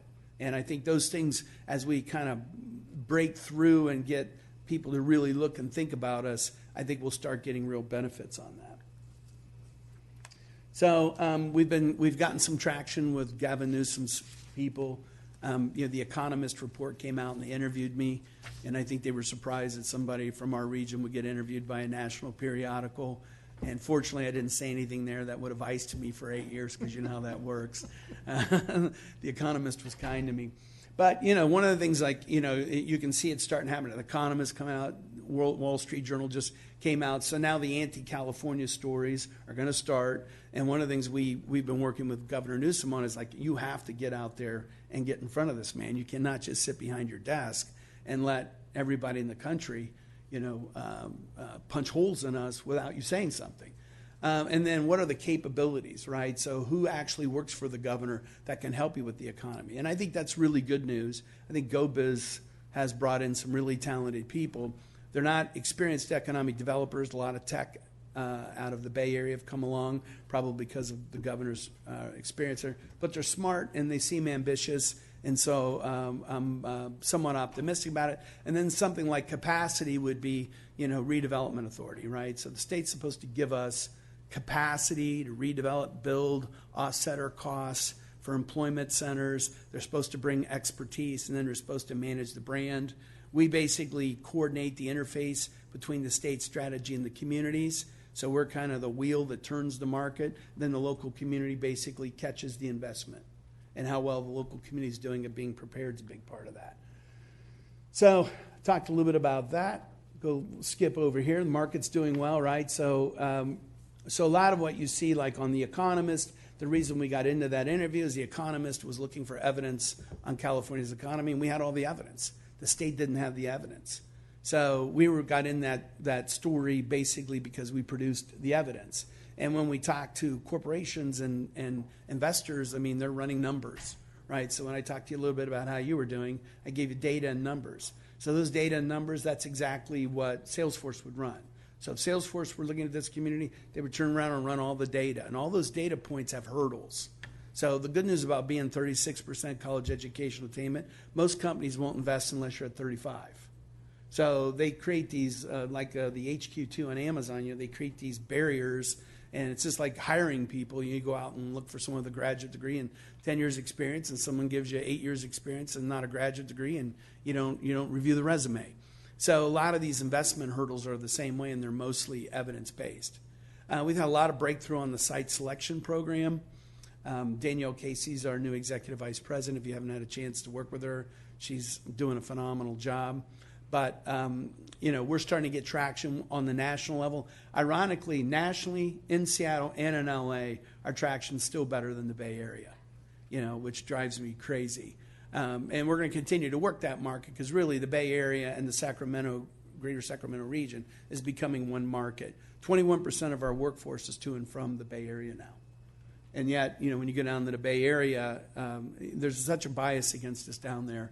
It's crazy. And I think I'm just being stubborn by keep going down there, but I am going to keep going down there until that changes. And then our international markets are pretty good. We're going to be developing, we're working with the Trump administration on Select USA. So we're going to be developing a foreign direct investment program with the economic development arm of the White House. We'll also coordinate with GoBiz. So we'll start moving into Europe a little bit and into the Pacific Rim this year, but not heavily. We'll start to test those markets. So we'll deepen our commitment in the Bay Area. We think we understand that now, what our message is and what our value proposition is. We do really well in Seattle. So we're now 50% the cost of Seattle. So all the impacting with Salesforce going up there, their housing market is now, average housing price is well into the 800,000s. So once you trigger that, then you trigger payroll. And the fact that there's no income taxes in Washington help, but once your payroll goes up to meet the housing, they start absorbing the advantage they have in taxes. So now, even if you count the California tax environment into the competitive position, we're a pretty good deal for a Seattle company. And I think what's going to happen in Seattle, as that place gets more impacted, there's going to be mid-tiered companies going, hey, I got to get out of here. And I think, the culture in Seattle and the culture in California is very similar, and I think we're going to do pretty well in that market. And, we've got like a much deeper audience with Microsoft than we do with Google because no one in Seattle has a preconceived notion about us that's negative. So they're interested in us and talking with us. So companies like Microsoft, Amazon, we're in our 4th, 5th, 6th meeting with them, which is a good sign because they don't usually meet with you if they don't have an interest. So Microsoft, I think has a lot of interest in this market, and I'm hopeful that, one of these big tech players, we get them to establish a serious investment in here. I think it'll start to sort of, move the ball forward. I'm also very confident that, we'll be able to manage growth. We won't end up like San Francisco. We won't be overrun. Again, this is another example where you need to work regionally, right? Most of our jobs are usually 2/3 or more outside of the community we're in. That was our return on investment. So one of the things, this does not include fees. One of the things we'll do is, at the end of this year, which will be our 5th year, we will go back and remodel all our data, all of our evidence. The chairman will get this, and we'll produce kind of a final report on our first 5 years of performance. And basically, on the public side, it's a return on investment model. How do we get your money back in services and taxes? And then on the CEO side, it's, how are we establishing your civic responsibility and involvement, and are you happy with that? And I think you had a chance to go to our retreat. We had 85% of our CEOs spend 2.5 days at our retreat, which was in Placer County. Janet Napolitano, the president of the UC system, came up and spent 2 days with us. Governor Newsom's chief of strategy came up and spent a day with us. So we're starting to get a little bit of a reputation in the state as somebody to pay attention to, and I think that will help us continue to grow and do well. So 60-1, and that doesn't count the 1,000 new jobs coming to Roseville. And then, of course, our action plan focuses, we're very consistent. So, one of the things that we think that our community does sometimes that we shouldn't do is, we like to dabble in a lot of things. And then when you dabble in a lot of things, you never penetrate one of them deep enough to get a real change in an outcome. And so that's been one of our goals, is to have a really narrow focus, 3 to 5 things, and drive it and drive it and drive it until you perfect it. And then once you've perfected it, then you get the flywheel process where it's a lot easier, and then you can move on to other initiatives. So we're really looking to groove out this next year, our brand establishment.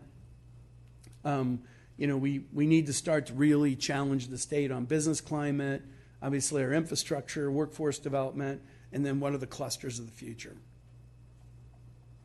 So these are these are really important examples of what we're trying to develop. So if you took 3 industries right now, one is a legacy industry in food and ag. Obviously, another is a legacy industry in health and life science. And then the other is a future industry. So one of the things that happens to communities, is they don't pursue industries until they're established. Well, once they're established in some other place. And then once those companies move, you get into the state economic development challenges between governors of other states and tax haven environments like Texas and Washington, where, they're offering, a tremendous advantage to those companies once they move to choose them over staying in California. But I think what makes Aggie Square so important to me is, UC Davis has never really taken on our community as part of their mission, the economy side. So, but if you look, we didn't regionalize it for this, but there are hundreds of companies in Placer County that will supply Aggie Square, partner with Aggie Square. So Aggie Square is going to have a big emphasis on cell therapies, genomics, genetics, genomic sequencing, and imaging modalities, which I don't know anything about. The other 2 I do. So it might even have been backwards. Who knows? But so we ran the numbers for UC Davis and said, look, there's 136 companies in this space in Placer County. Don't get so parochial on this piece of dirt that you're not thinking of them as an asset. And then what's really interesting on PEM, which is our mobility platform, there's a company in El Dorado County that is looking at putting $35 million into that partnership. So that's the beauty of being regional. There's this really cool next generation EV power company sitting in El Dorado Hills, and 25,000 square feet. Nobody knows much about them. They got their head down. They've raised a bunch of money. It's called Terzo Power, and they're coming to Germany with us. So instead of putting $35 million into another project that they were going to do themselves, they may collaborate around PEM. So now El Dorado County's got an elevated play around mobility, and the nerve center's connected to Sac State. So it's kind of a market building exercise. And then this is kind of what we've done statewide. That's a little bit of an old slide. So we're actually at 327 graduates of our Champions program. But it's a heavily measured. The good thing about CEOs, if they put $500,000 in something, we have 85% board attendance.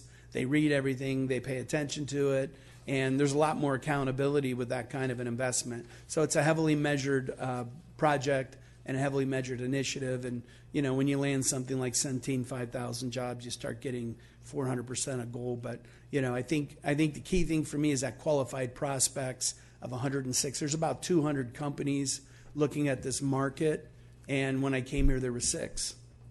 So that's the key. We got to pump that number up. Then we got to figure out how to do a better job at delivering on the requirement side, because all these companies have unique requirements, and then obviously execute against that plan. So we've developed a lot of great tools. Danielle is a data scientist by training, so she's got an MBA, but she's a data scientist by training. So she's enjoying herself. She's geeking up a bunch of stuff. So if you want to know what this is, you got to call her, because I don't know. But evidently it's really cool. So basically we can find any building, anywhere, anytime. Our ability to search this market is really sophisticated. And then what we'll do is something like that, your economic development directors can go and tap into that and mine the market as well. And then, of course, so can a company. So part of what we do on this website, it's really a robust website because it's really designed for literally a CFO to be on an airplane and could go into our website and complete any deal in the region.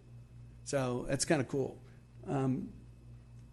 I'll just skip through this stuff. Okay. Then I talked about the site center. So we're doing 2 of these last year. So this Andrew Shapiro, he is the #1 guy in the Bay Area that rifles companies to Dallas and to Austin. So when you see that outbound activity out of the Bay Area, there's a consulting network down there. They have a connection to a consulting network in Dallas and a consulting network in Austin, and they just trade fees, and they just feed outbound companies into those markets. So he's the big player at doing that. So we got him up here for 2.5 days. And so now once a quarter he meets with us for an hour. And so what we're trying to do in the Bay Area is, we're not it isn't 1991 around here anymore. We've advanced a lot of a community. And all we're looking to do, like these consultants, is just run the deals by us. If we're not successful, we're not successful. If the governor of Texas gives you $100 million, we know we're probably not going to get that opportunity, but run that deal flow by us. And I think in the next 6 to 12 months, that'll be where those qualified prospect numbers really go through the roof. And of course, that's just the technical value every year to every community. It's about $150,000. Impact analysis, the labor analysis, trends, company analysis, web presence. So, it's sort of a cooperative for the communities as well, that they get these kind of turnkey values.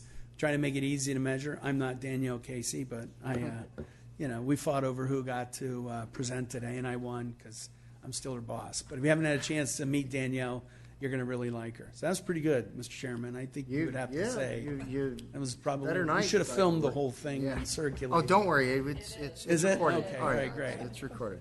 So if there's any questions, I would be happy to stay and answer. Well, I will start, as Barry alluded, when he came to town at the time, not only was I a member of this board, but I was also running the Sacramento Area Regional Technology Alliance, and we were going through a real come-to-Jesus time in the nonprofit economic development space. And not only did I serve on this board and was I running SARTA, I was also this board's representative on SACTO. And having spent, I don't know, 6 years on SACTO, to compare SACTO to GSEC is to compare my daughter's softball team to the River Cats. It's just they play in the same kind of game, but they are light years apart in terms of skill and professionalism. And GSEC has, with SACTO, first of all, your engagement was at nowhere near a C level of people representing companies. It was your marketing directors or somebody from a company would come to the meeting and would hear about a neat trip that somebody from SACTO had taken, and the message was, well, we're a great place to live. And it didn't get us a whole lot in terms of results. And Barry came in, and our board did a very smart thing, and that was we let Barry, first of all,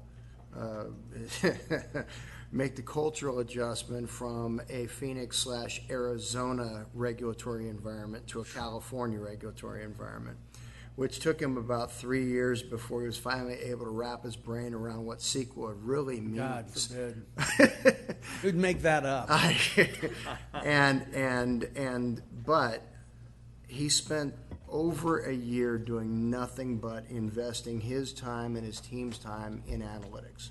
I don't think that first year you guys made 5 sales calls. The whole first year was nothing but let's figure out what this marketplace really is and what we really have to offer competitively within California and outside of California. And after that first year was up, started coming back to our board with some of the data points that you would see represented here. And out of that data began to put together the strategy of how we now go reach out and recruit. And as Barry has come to understand, though it's tough in California, if somebody has made the business decision that they want a physical presence in California, whether it's access to 12% of the U.S. marketplace that we have right here in California, it's access to the Pacific Rim, whatever that reason is that they might want a physical presence in California, we're going to make sure they understand that the Sacramento region is the obvious choice. And then it becomes, having worked with Barry and his team to get people looking at the Sacramento region, Sherry and her team then work with those folks to make sure they understand that when you're looking within the Sacramento region, Placer County is the only choice for you. So we still have a healthy competition amongst the jurisdictions, but we have greater cooperation amongst the jurisdictions than I've seen in our area to figure out what we can do to make sure that we set the Sacramento region apart as a little oasis within Placer County, or within the state of California. So I appreciate Barry's efforts. I appreciate the learning curve he went through. Steep. I warned you. Yeah. I warned you.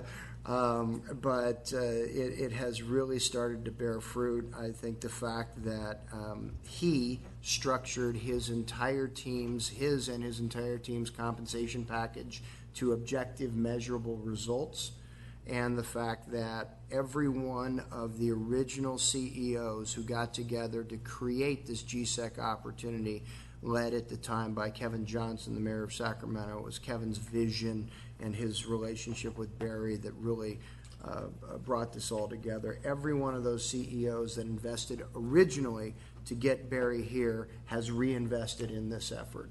And so these are not people who spend their company's money, in some cases their family's money. They don't spend it foolishly. So I've been thrilled by what I've seen as a member of Barry's board, and I continue to look forward to even greater things to come. Supervisor Wygant? A couple comment and a question, Barry. One question is, well, I guess two questions. We've spoken about this, and it's the California thing. I've often given talks where I think the biggest single risk to Placer County is a lot of the leadership direction in the state of California. And so I could go therapy for a long time, but confiscation of our redevelopment agencies for our financial purposes, when, concurrently talking about lack of affordable housing, and a lot of other policy impacts, particularly that have fiscal impacts on counties. So I guess my question is now is just kind of an update is there any recent or trending, what's your current perspective of the trending thing? I get the competitive opportunity we have for a long time with the Bay Area, Southern California, and now I'm here in Seattle, and that all makes sense to me, but is there any current trending that you're happy about or more worried about? Or? Well, I'll tell you what when I was in Arizona, everybody was a conservative, right? And you got a lot of benefits from that in business, right?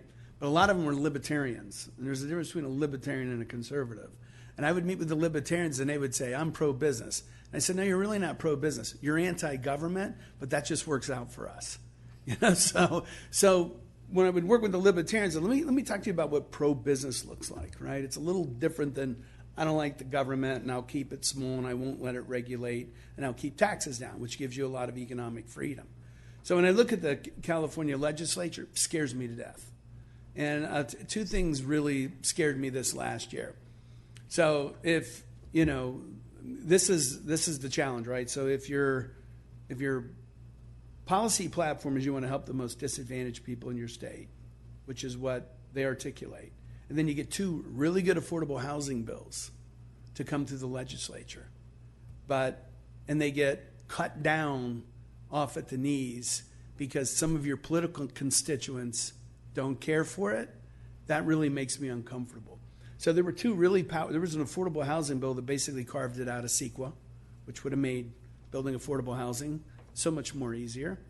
And then there was another one that basically made the planning around transit-oriented development, so if you're thinking of San Francisco and LA and the BART, or even our own transit system, they made the planning process basically turnkey. In other words, the ability to get a variance, change zoning was snap of the fingers, and then you didn't have to go through CEQA. What would that have done for affordable housing in California? I mean, we know what it would have done. Might have tripled it overnight. But I got killed in a bill by one of the most important bills was killed by the Speaker of the Assembly. So when I see that, and I raise the question, like, what are we doing down here?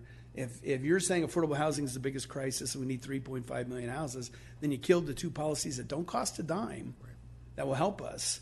What are we doing down here? I think the challenge is there isn't really anybody on the other side having that conversation that concerns me. So that's the part that concerns me. When I see them not willing to do the right thing for the very thing that they politically stand on, that makes me nervous. What makes me feel better, you know, in The Economist, if you read that, when Governor Brown, who, you know, is a legend and all of that, and a great guy and super interesting, but, you know, hey, we're the greatest place in the world. We've won. I don't have to do anything different, right? You know, that's not very helpful. And the one thing that Governor Newsom's done that I think is, the very fact that they're saying we are both the richest and the poorest state in the nation, the fact that would even come out of a governor's rhetoric, I think is good news.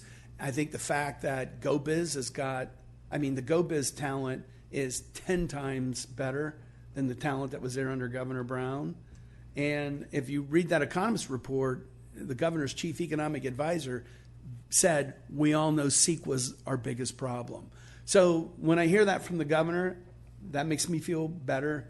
When I watch the legislature, that makes me feel worse. So the question is going to be, and I had, you know, political leaders are unusually accessible in California. So if you're back east, where I come from, you don't ever see your governor, you know, unless you're, you know, buying 6 tables at the fundraiser and it's a 5-minute handshake. So I've had a couple of 1-hour meetings with Governor Newsom. He actually called me once, which I thought was pretty cool. Return text messages. So he's a pretty accessible guy, and I think he wants to do the right thing. The question's going to be when you got to clench that fist and drive through all these base politics. And when you're done, your knuckles are going to be bloody.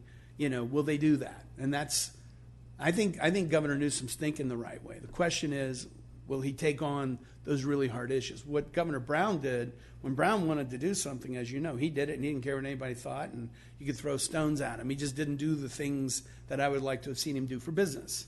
So I think Governor Newsom's going to improve our situation. The question is how deep and how hard. And then it gets into the civics. And I think that's the other thing. Like, you know, when I talk with the Business Roundtable and the California Chamber, it's like, you guys got to step up your pressure on this system. And you know, because the challenge for me is, you know, I got to work with the system. So you pressure it and work with it, pressure it and work with it. But if you pressure it too much, it won't work with you, right? So if I've got a 2,500 job deal looking at the market, you know, I'd like Governor Newsom to make that phone call. So I have to have some kind of a balanced relationship there where, you know, I'm honest about our problems, but I'm not viewed as a political opponent or an agitator. So I think everything he's saying is positive. I think what's gone on at GoBiz is positive. I think the leader of GoBiz, Lenny Mondaska, I think is how you pronounce his last name. He came out of the Bay Area. Very sharp guy. All that's real positive. And I think the other positive thing too is, you know, one of our governors is going to run out of luck here, you know, because these problems are very severe and they're very real threats to us from a sustainability standpoint.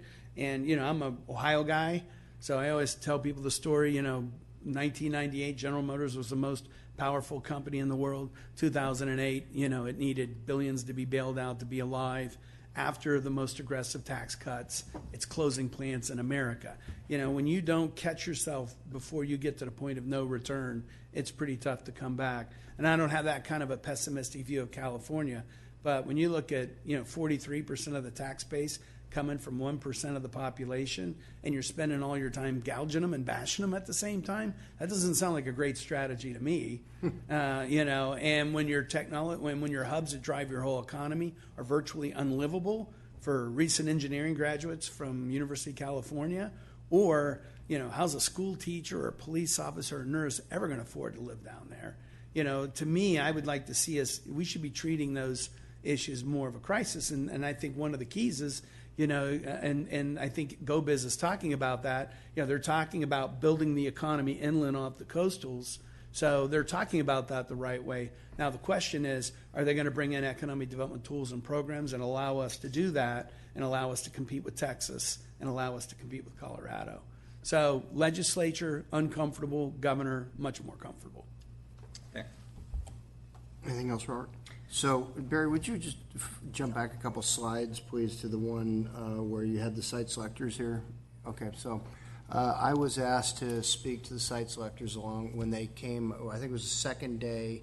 They were touring the region. They came out. We had lunch at Wiseville Winery, and mayors of the, John Allard wasn't able to attend, so Scott Alvord spoke for Roseville, and Paul was there for Lincoln, and I think Ken Broadway was there for Rockland. Each of them were talking about how wonderful and livable their communities were, which is all well and good. And the site selectors were nodding their heads because they're having a nice lunch in a beautiful setting, and they're looking around saying, yeah, this is a wonderful community, it's very livable. When I got up and spent almost the entire time talking about the Placer County Conservation Plan and what it means from an economic development standpoint to be able to get permits from the federal regulatory agencies in a defined period of time, that you can enter the entitlement process and that federal regulatory permitting process with a defined period of time, knowing what it's going to take you to get through to not just an entitled project, but a permitted project.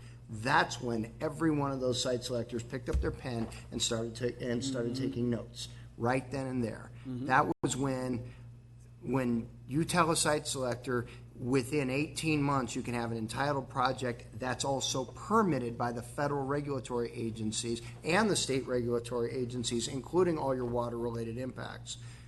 Anybody who knows anything about doing development in California, it's huge and it's meaningful. So I think, as I said earlier, Barry's job is to make sure everybody understands the Sacramento region is their oasis. It's our job to make sure they understand that we are the obvious choice within the Sacramento region. And I think just that PCCP alone and the permanence and the finality to the nonsense that is obtaining the federal and state regulatory permits, answering that for the community is going to be huge. I think the other thing that's happening too is, basically our developers are primarily land developers, right? So they take the company's balance sheet to the bank to build the building, right? So the challenge with that is, if that takes 2.5 years, that company's in Texas, right? So one of the things that's happening right now is companies like Trammell Crow, Van Trust, 5 Points out of Thousand Oaks, and that's another reason why this Aggie Square piece is so important. So if these site selectors are looking at our market and they look at a piece of dirt and they say, who's going to do that? And you go, Trammell Crow. They go, oh, I've done deals with them before. So if that's a local guy, it's like, is he a good guy? What's he like? And, I'm already nervous about what's going to come out of the weeds in California, either legally or regulatory wise, that's going to tag me. Am I going to, do business with someone that I have a history with? So Trammell Crow's looking at making big investments in this market. And those are the kind of companies that build spec buildings, right? So, we're down to like 3% availability in Placer County, so, it's tougher. The other tougher adage is, instead of having the building almost ready or almost there, you start from scratch and then you tell them, like, for instance, in Roseville, we can deliver 15 months. So one of the things I'd like to do in this competitiveness council is, can I get Rockland, Lincoln, can I get all the communities to go, we will deliver in 15 months. Touch to construction. That's how we got Penumbra. So really what we ended up getting is they went and they looked at the HP facility. It was a medical device company. We did all the analytics on it. Broker handled the real estate. Roseville did a great job. They came in like, we're going to build a very complicated project here. I mean, I can't wait 3 years. And from touch to finish, Roseville got them done in 15 months, which is almost as good as having the building ready, right? But the challenge is, everyone's got their California story, right? 7 years later, I'm in court. That's the challenge when you don't have the building. So getting Trammell Crow, 5 Points, Van Trust, there's 5 really big-time elite developers looking at Aggie Square. If we can get 4 or 5 of those developers here too, and then that's going to add value to our reputation. And, oh, yeah, I know who those guys are. I did something with them in New York. That'll be a big part of it too. And that's coming. Those big developers are coming through here now quite a bit, and that's good news for us. Any other board members' comments or questions? Seeing none, any members of the public want to address the board on this? All right, we are being asked to adopt a resolution to authorize the CEO or designee to execute a services agreement between Placer County and GSAC in the amount of $45,325 for fiscal year 1920. What's the pleasure of the board? We have a motion. Wygant was the second core. Thank you very much. All in favor, please say aye. Aye. Opposed? None? Thank you. Thank you, Mr. Chairman. Thank you, Barry. Appreciate the presentation. Very good. All right, 11 o'clock timed item. This is a presentation of the Arts Council of Placer County 19 through 21 contract for professional services. How are you? Very well, thank you. Paul Griffith again, sitting in for Sherry Conway, who could not be here. This is similar to the last item. There are two requests of actions for your board. One is to hear a presentation by the Executive Director of the Arts Council of Placer County, Mr. Jim Crosswaite. And the second one is to authorize the County Executive Officer or designee to sign a 2-year contract renewal in the amount of $205,600. For a total 2-year cost of $411,200. It's separated into 2 separate years, and it's built into the budget, and they pay on a quarterly basis. So now I'd like to turn the time over to Mr. Crossman.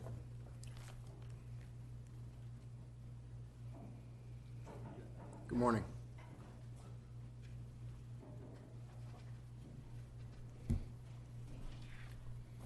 morning, Chairman Euler, Board of Supervisors. Thank you very much for having us here today. My name is Jim Crosswaite. I'm the Executive Director of the Arts Council of Placer County, here representing our Board of Trustees and our team, who has worked very hard to turn this organization around. I'm very proud of what we're doing.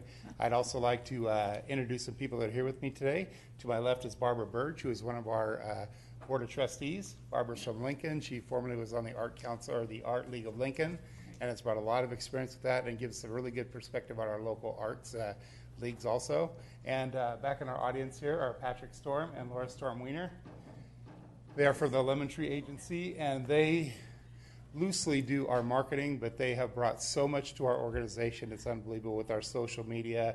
They go far above and beyond. I just wanted to make sure they were recognized for all they do for us, and they've done a great job. We actually have a short video to show you to start out our presentation. Then I'll present some other things, and then we'll be open for questions. So if we can cue that up, that'd be great. I'm Jim Crosswaite, and I'm the Executive Director of the Arts Council of Placer County, also known as ACPC. Since 1983, ACPC has been serving the communities of Placer County by supporting quality visual arts exhibits, tours, and events. We also provide funding to local artists, makers, and organizations to advocate for all arts across Placer County. ACPC believes art should be a part of everyday living, and when it is, everyone in the community benefits from a higher quality of life. That's right. You're going around the mall and you accidentally get a little culture, a little art, right, dude? You just stumble upon it. Yeah. Well, this is the 25th anniversary of the Placer Artist Studios Tour, and so we partnered up with the Galleria, did a little demo out here, and you can come out, you can see some of the artists, you can check it out. We have over 100 artists in 40 locations coming up in November. Oh, really? That's really cool. Good day, Granite Bay, and to all of Placer County. I'm Dina Cuthbert, and we are out here in Placer this morning talking about an amazing opportunity for you to see some of your local artists that are right here in the county. We're talking about the Placer Artist Studios Tour. Let's talk about the event this weekend. So the Placer Artist Studios Tour is an opportunity for you to what? Really show off your pieces. It is, and it's a great opportunity to meet artists. I think it's the best thing about the tour is to meet the artists and find out from them what inspires them and see them working in their studios and see all their materials. It's a really good time. Good morning, everyone. Yes, I know it's a rainy day, so what a perfect opportunity to get inside of one of your local libraries and really just go through all the wonderful books and different pieces of literature they have. And here at the Rockland Library, they are celebrating Ernest Hemingway's, what would have been his 120th birthday, the American literary icon, by doing a whole host of exhibits. And we know that there is this great exhibit here at the Rockland Library now, some photos on display. This has actually been going on a tour across the country, right? It's been on a road show for about 6 years. It started in Italy, and it has crossed the United States and then. Our new office in the Hacker Lab has given us the ability to host more artists in our exhibitions and create community events celebrating art in Placer County. We awarded $84,000 in grants to 22 Placer County art organizations. Some of these included the Southside Unlimited Work of Art Program, the Hemingway 120th Birthday Celebration, the Cowpoke Foundation, the Roseville Mural Project, the Auburn Symphony, and the Lincoln Theater Company. If you would like to learn more about the Arts Council of Placer County, please visit placerarts.org, and thank you. Arts Council of Placer County!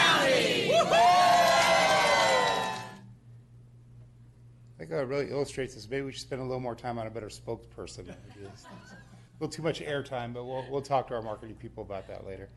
So I wanted to go through a little bit of some of the things we do. A lot of those were mentioned in the video, but one of the most important things that our team started to do in 2017 when we took over this organization was to go back to our granting of community arts grants. So both these last 2 years, we were able to grant over $80,000 both years, and we expect to do more this year. We still have a fundraiser coming up that I'll tell you about in a little bit, to try and actually give community grants to not only artists and communities, but performing arts, which I think we've been a little remiss in before. And I feel really confident about the wide array of different people that we have funded and what they bring to the community.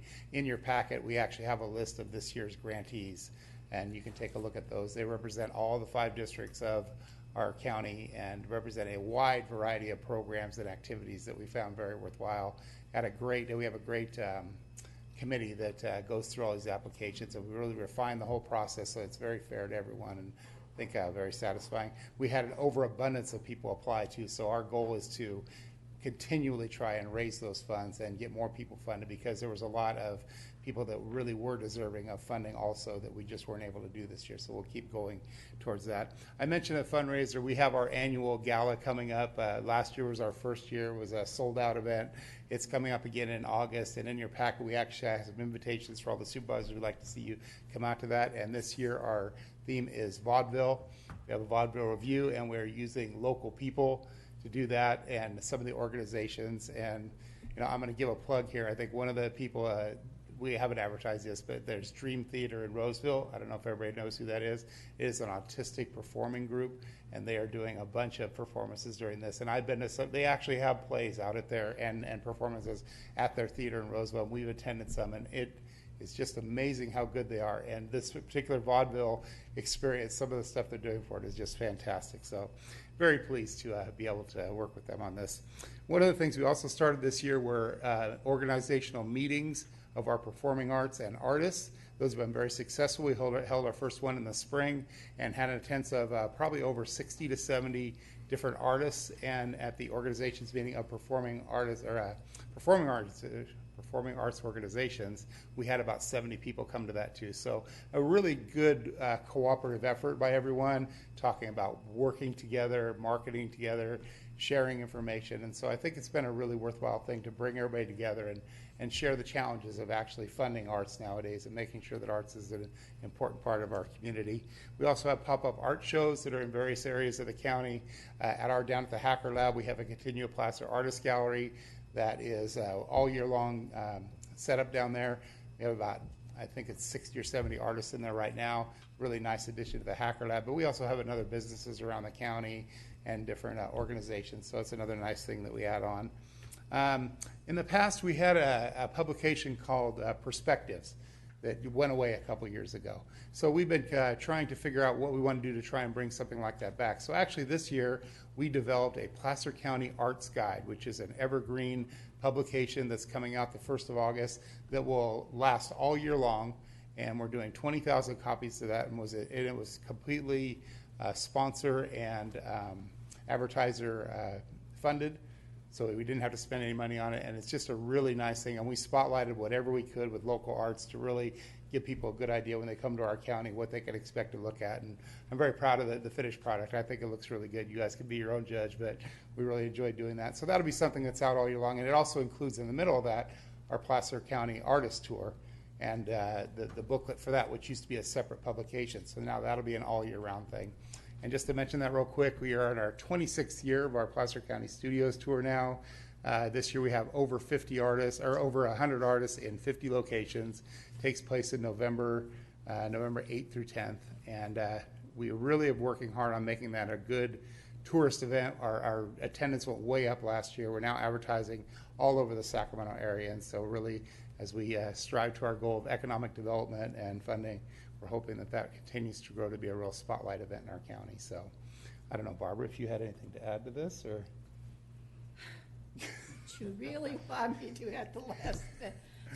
So what I will mention. Why don't you step over, please, and we do need your name for the record, and that way we It's Barbara Burge, and I have been with the Placer County as a trustee for the last 2 years. Previously, for almost 7 years, I was at the Art Council of Lincoln. I was on the board of directors. I was vice president. I curated exhibits, and I volunteer managed the gift shop at a profit.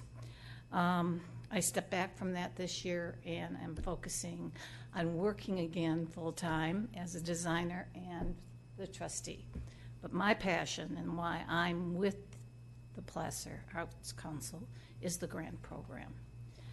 If anybody knows, and some of the folks here who are trying to bring in businesses to Placer County, all the research is showing that all the big guys are looking for different things in some of their hires. They're looking for people who are not just left brain analytical. They're looking for people who have a creative education of some sort or experience, because they were finding, and this is government backed, I've gone and done the research, gone to the meetings, they find that people who are strictly left-brained think and solve problems one way. People who have some sort of background in the arts, whether it's literature, whether it's writers, whether it's drama, or the creative arts of any kind, can look at things a little differently, and they bring a different perspective. And there is research on it, and it brings lots of money.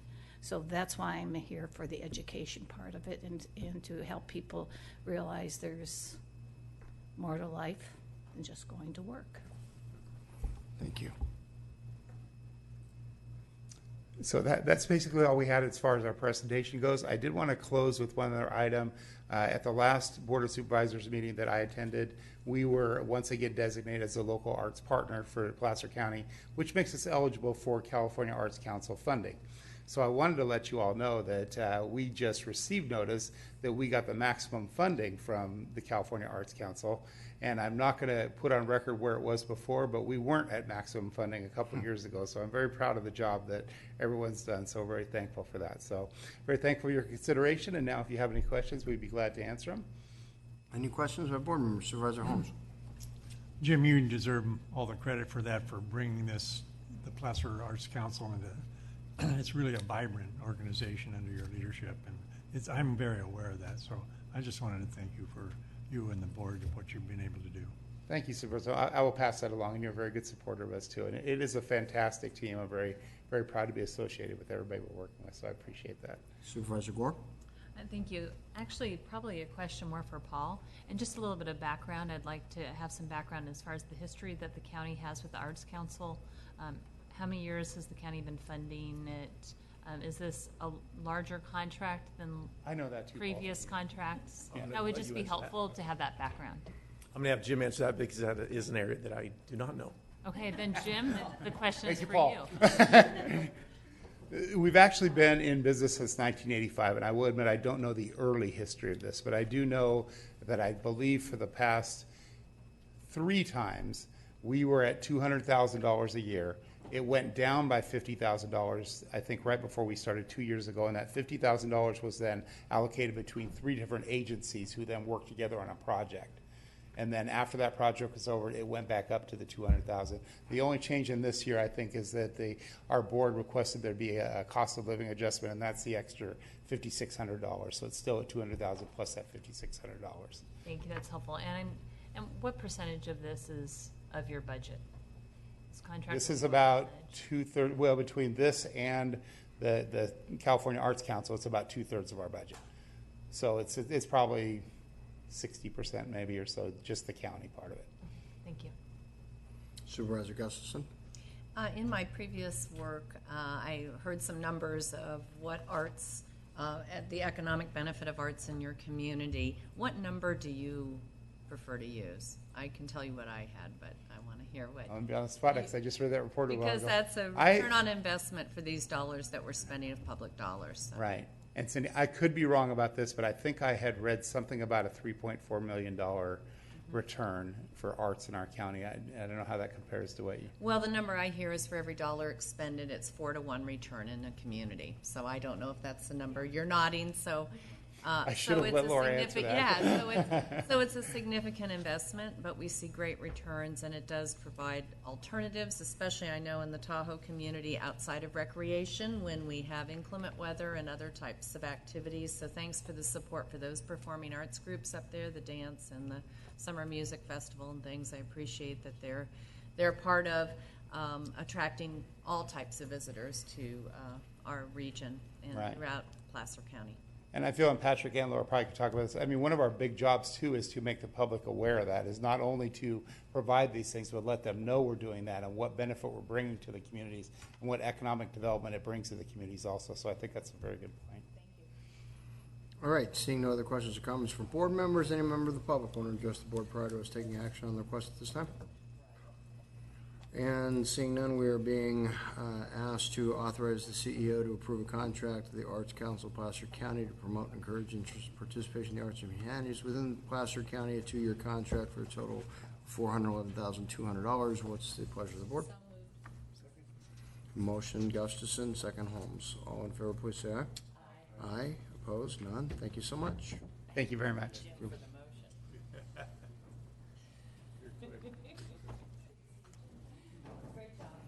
All right, item number 11. This is an HHS item. Good morning still. Yes, good morning, Chairman Euler and members of the board. I'm Amy Ellis with the Director of Adult System of Care. I'm bringing forward 2 action items to authorize the Director of Health and Human Services or designee to implement the Homeless Mentally Ill Outreach and Treatment, we call that HMOIT, grant through individual transactions not to exceed $10,000 and for a total amount not to exceed $307,000 through June 30th, 2020 with County Council concurrence. And second, to authorize the Director of Health and Human Services or designee to execute any agreements and documentation necessary to facilitate implementation of the HMOIT grant with County Council and Risk Management concurrence. California recognizes the growing need to allocate significant investments in mental health services and homelessness. Senate Bill 840 allows for a funding opportunity to the Department of Health Care Services to provide counties with one-time funding for local activities involving individuals with serious mental illness and who are homeless or at risk of becoming homeless. On September 11, 2018, your board adopted a resolution authorizing the Director of Health and Human Services to sign and submit an application, which we did. In October 2018, Placer County was sent a letter of acceptance to receive the funding. These funds are utilized for gaps in local services. Some examples of eligible use of funds include homeless outreach services, housing, employment assistance, transportation, mental health and or treatment needs, not covered by other funding, etc. There may be instances where support for a single individual expense may go beyond the purchasing manual's $4,000 cap for department head approval, and this action will facilitate additional individual transactions concerning the HMOIT grant not to exceed $10,000. The fiscal impact it consists of the $307,000, which is 100% state revenues and included in the fiscal year 18-19 and fiscal year 19-20 budgets. No county general funds are required. Any questions? Questions by board members? Seeing none, we will open it up to any members of the public who want to address the board on this item. And not seeing any, can we take items 1 and 2 together? We can take items 1 and 2 together. Hey. Yay, thank you. That was my preference. Motion Gore, second Wygant. All in favor, please say aye. Aye. Opposed? None. Thank you so much. Moving on, we've got short-term acute inpatient psychiatric services. Yes. Amy Ellis again to ask this board to approve a contract with ResPad Health Corp. For the period of July 1st, 2019 through June 30th, 2020 for psychiatric health facility services in a total amount not to exceed $700,000, and authorize the Director of Health and Human Services to sign the contract and any subsequent amendments up to $70,000 consistent with subject matter and scope of work with risk management and county council concurrence. Placer County System of Care provides mandated mental health crisis intervention services to adults and children who are experiencing a mental health crisis. The addition of this PUF option that we added a couple of years ago is valuable because given the shortage of psychiatric beds across the state, individuals in crisis often spend unnecessary hours in our overcrowded local emergency department waiting rooms for available psychiatric beds. If the county psychiatric health facility is at capacity, individuals are referred to alternate facilities such as other PUFs, crisis stabilization units, or private inpatient psychiatric hospitals as a last resort. ResPAD Psychiatric Health Facility in Red Bluff, California is a new 16-bed inpatient psychiatric unit and it's been in operation since 2017. Its model allows for federal reimbursement, keeping our costs lower. The fiscal impact funding consists of $630,000, 90% of that in state and federal revenues, and 10% of that in county general funds. And it is included in our fiscal year 1920 budget. Any questions? Questions by board members? Supervisor Holmes. Is ResPAD, is that similar to the Sutter Psychiatric Hospital or Heritage Oaks? No, it's actually more similar to our PUF that we have at Kirby Hills. Kirby Hills, okay. Yeah, the 16 beds. All right, thank you. All right, seeing no other board member questions, any members of the public on this item? And seeing none, what's the pleasure of the board on this contract? Motion Wygant, second Holmes. All in favor, please say aye. Aye. Opposed? None. Thank you. Thank you. Moving on, definitely not Sherry. She's still on vacation? She was like 4 items ago. She's still? Still out. So here on her behalf is All right. Dave DeFonte with the County Executive Office. Sorry for disappointing you right out of the gates, but I'll try better here. So I'm here to present a proposed ordinance amendment. And before I start, I want to mention that attachment C in your packet didn't show the proposed amendments in underlined strikeout. My understanding is that you've been given a copy that does clearly show additions and deletions via underlined strikeout. If not, I have copies. All right. So this proposed amendment would do two distinct but somewhat related things. The first thing it would do would be to extend an existing fee deferral program instituted by your board in 2008. So county code, as you're likely aware, generally requires development projects to pay any impact fees as well as building fees up front prior or at issuance of building permit. So during the Great Recession, the county was approached by a number of interests asking whether or not we would look into a program that would allow collection of those fees closer to when the impact is actually felt or occurred. In response, the board adopted an ordinance establishing a fee deferral program that's been on the books since 2008. Fee collection is deferred to the earliest of one of 4 triggers, as outlined in your staff report.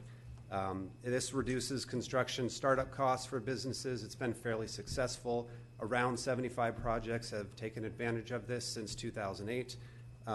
And the board has recognized the value of this program and has extended it, I believe, 3 times since 2008. So without further extension, this would expire in December of this year. So what we're proposing is extending this by an additional 2 years. So that is the first of 2 changes. The second, excuse me, would be to create a new fee payment plan for hotels and motels. So county code currently allows for a fee payment plan for sewer fees specifically. So what that means is, again, typically sewer fees would be collected on the front end at building permit issuance. The current program on the books allows payment of these fees over time, over a 5-year period. A project proponent can approach the county and request this fee payment plan. It has to be approved by your board. The general terms are, again, payment over a 5-year term, 10% annual interest, and a lien to secure the outstanding balance. So really what this recognizes is if payment of those fees up front in lump sum, it creates a quote-unquote extreme hardship, then this allows a payment plan in recognition of that.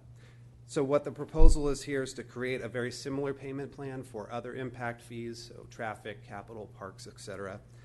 This would be applicable to hotel and motel projects, either existing or pending. And again, very similar to the sewer fee deferral or fee payment plan that's currently on the books. If payment of those fees up front in lump sum would create an extreme hardship, a project proponent could request that the county enter into an agreement with that project proponent for a fee payment plan. A couple of key differences here. What we're proposing is a term of 2 years. So instead of 5 years for sewer, it'd be a 2-year prepayment or a payment plan term. Again, 10% interest, compounded monthly, and a letter of credit to secure that outstanding balance owed by the project proponent. So those are the two key changes relative to the ordinance at hand. I'd be happy to answer any questions, should you have any. Board members have any questions? I do. We have extended this fee deferral program a few times. I'm assuming it's operating just fine. We don't have any issues collecting the fees at any of these benchmarks. Is there a reason why we're just doing this on 2-year increments as opposed to just permanently modifying our fee collection to reflect this permanently? Yeah, good question. So my understanding is way back when this was originally instituted, it was really in the height of the Great Recession and in response to the economic uncertainty created therein. And it was created as a temporary program, again, extended over time. I personally would have no problem making this permanent. I don't believe, and I would maybe ask Mr. Pedretti to weigh in here, I don't believe that there's been any significant issues with this. And should, if your board were to make it permanent, if we found that there were issues with it, we could always amend the ordinance sometime in the future to change that. It seems to be helpful to folks pulling permits. We don't have an issue with it. What, Steve? Steve Pedretti, Community Development. Yes, we'd be happy to make it permanent. There's no bad downside to it that I'm aware of.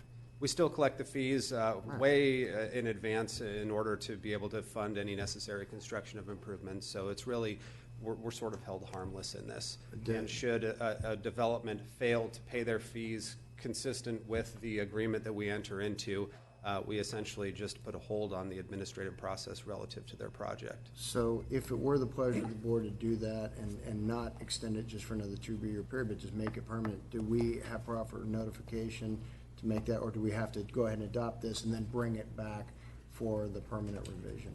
We could bring it back at the next board meeting for a reintroduction and bring it back pursuant to whatever the board would like to change. Okay.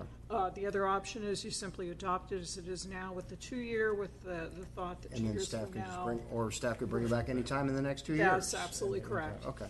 Yeah. So we can go ahead and adopt the motion as it's, adopt the item as it's presented today, having directed staff that maybe you ought to bring this back when we make the change. Okay, Supervisor Gustafson? I just had a question on the County Code Section 13.12.240B that talks about creating an extreme hardship, and then it says see attachment B for details. And I wasn't sure how we define that extreme hardship and whether that needs to be in there if we're bringing it back, because I didn't see a definition, but maybe I missed it. And I don't know off the top of my head if county code actually defines that term or not. I might defer that here. I don't believe so, but Kevin Bell happens to be in the back of the room, and I'm going to volunteer him if he could have any input on this issue. Thanks for sticking around.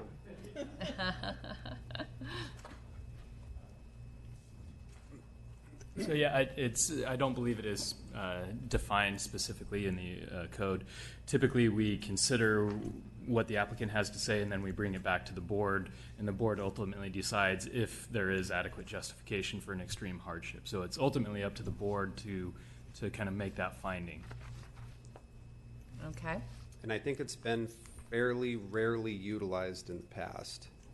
Yeah, I think over the last 10 years, it's something like 3 times that we've made that, or entered into this for an extreme hardship. Okay. Okay. Supervisor Gore?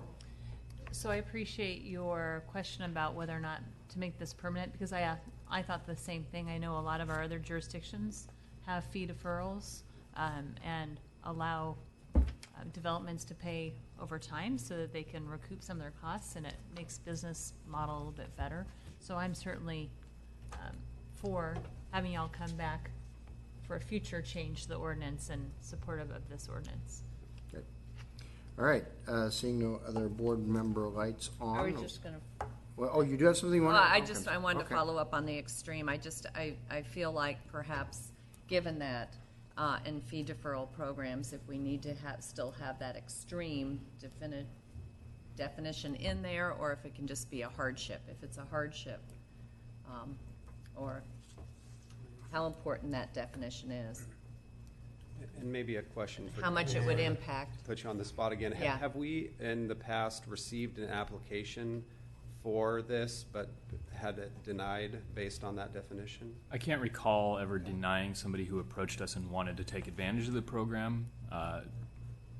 That doesn't mean it hasn't happened at some point in the past, but I can't recall ever denying that. You know, I think what we do, we're going to bring this back to you if you have interest in moving forward. Let's talk through that, and if we need to make an adjustment, we'll do it that time. Okay. Okay. Thank you. Okay, so first on the question before us, we're being asked to introduce the ordinance, waive all reading, amend Placer County Code Chapter 15, Article 15.7 to extend the existing development impact fee program until December 31st of 21, and at the same time establish a development impact fee payment plan for hotels and motels. That was Gore and Holmes.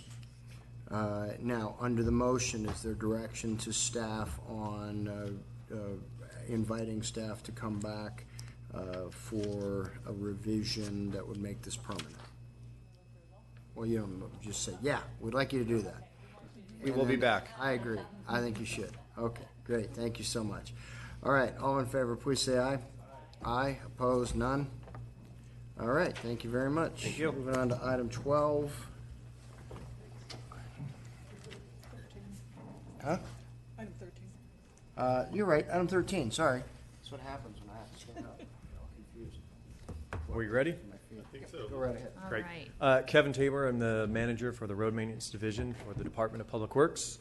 So with this next item, we're asking the board's authorization to approve the award of competitive bid number 100263 and award contract number 1006 to Pavement Coatings Company for our summer 2019 microsurfacing project in the amount of $1,179,950.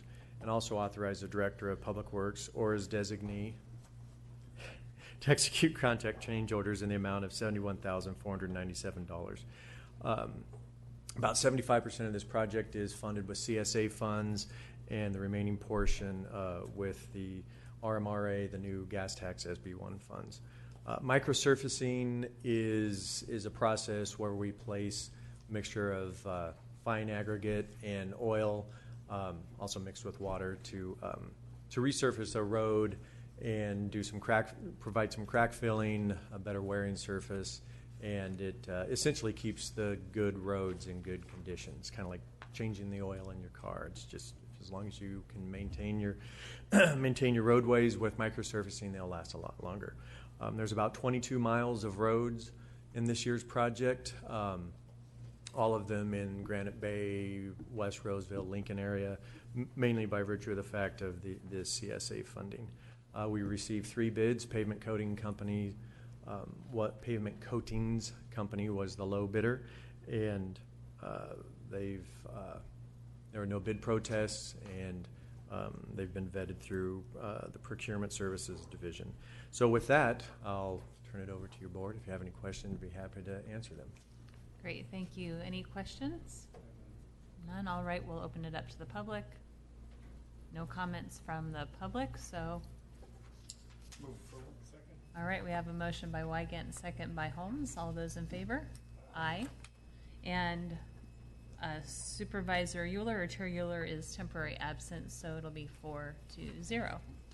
All right, with that, we will move. Thank you very much. Thank you. We'll move on to item 14A, which is equity adjustments for classified and unclassified management employees. Hi there, Kate. Thank you, Madam Vice Chair and members of the board. I'm Kate Sampson with your Human Resources Department. Today I have for you the introduction of an ordinance adjusting the schedule of classifications and compensation, as well as allocations of positions to departments, to accomplish 3 objectives. First is to address management compaction. HR initiated a review of compaction between manager salaries and that of their highest paid direct reports, As a result of this analysis, HR is recommending salary adjustments for 13 management classifications to ensure a minimum of 8% between managers and their subordinate classifications. This change would impact 54 individuals currently, with an average of about 3% adjustment for each person. This proposal maintains the integrity of our job families and internal alignments and promotes career development and competitive pay throughout all levels of the organization. Secondly, this ordinance addresses the dispatch services manager. At the request of the Sheriff's Office, HR reviewed the compensation for the dispatch services manager following recent adjustments that your board approved to the subordinate classifications of public safety dispatcher and dispatch services supervisor. Based on a review of those internal salaries and a market analysis, HR is recommending a salary adjustment of approximately 11%. Lastly, this ordinance addresses the personnel services manager. Following a review of its own organizational structure and that of similarly sized departments within the organization, HR is recommending the abolishment of the Deputy Director of Human Resources classification, retitling the Personnel Services Manager to reflect the current department name, so HR or Human Resources Manager, and also recommending an adjusted scope of work for this classification. Based on a review of internal salaries and an analysis of the external market, HR is recommending a salary adjustment of approximately 10% and placement of the HR manager into the unclassified service. While the proposed changes to the HR structure result in a savings of about $33,000, the cost of adjusting the dispatch services manager and maintaining that 8% minimum differential for management classifications will cost approximately $380,000 across all funds. This is proposed to be absorbed by departments within their approved fiscal year 19-20 budgets, and I'm available for any questions you might have. Thank you. Any questions?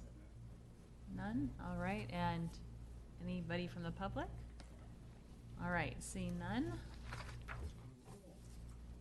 All right. We have a motion by Holmes and a second by Wygant. All those in favor? Aye. No opposed, and Chair Euler is temporarily absent, so that's a 4-0 vote. Thank you. Next, we'll move on to, it is time for a closed session. Karen? The board will now adjourn to closed session, at which time Chair Euler will be rejoining the board.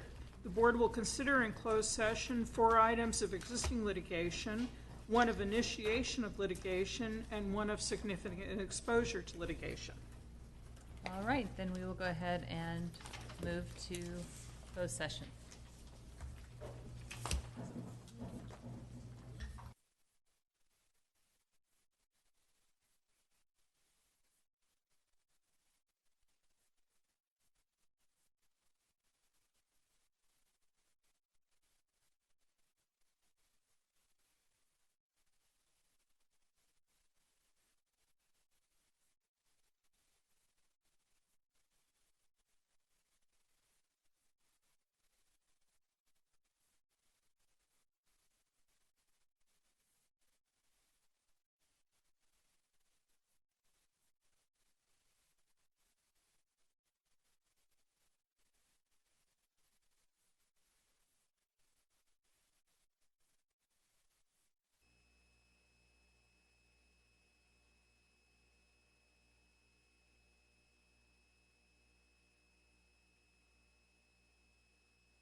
We're back from closed session. County Council? The board met in closed session to consider 4 items of existing litigation. On A, concerned citizens for community and public lands versus county, The board received a report and provided direction.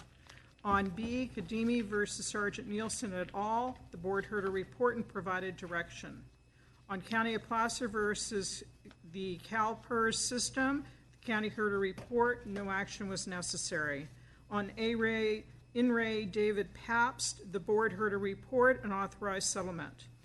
On the two items of anticipated litigation, initiation of litigation, the board heard a report and took no action. On significant exposure to litigation, the board heard a report and provided direction. This concludes the report out of closed session.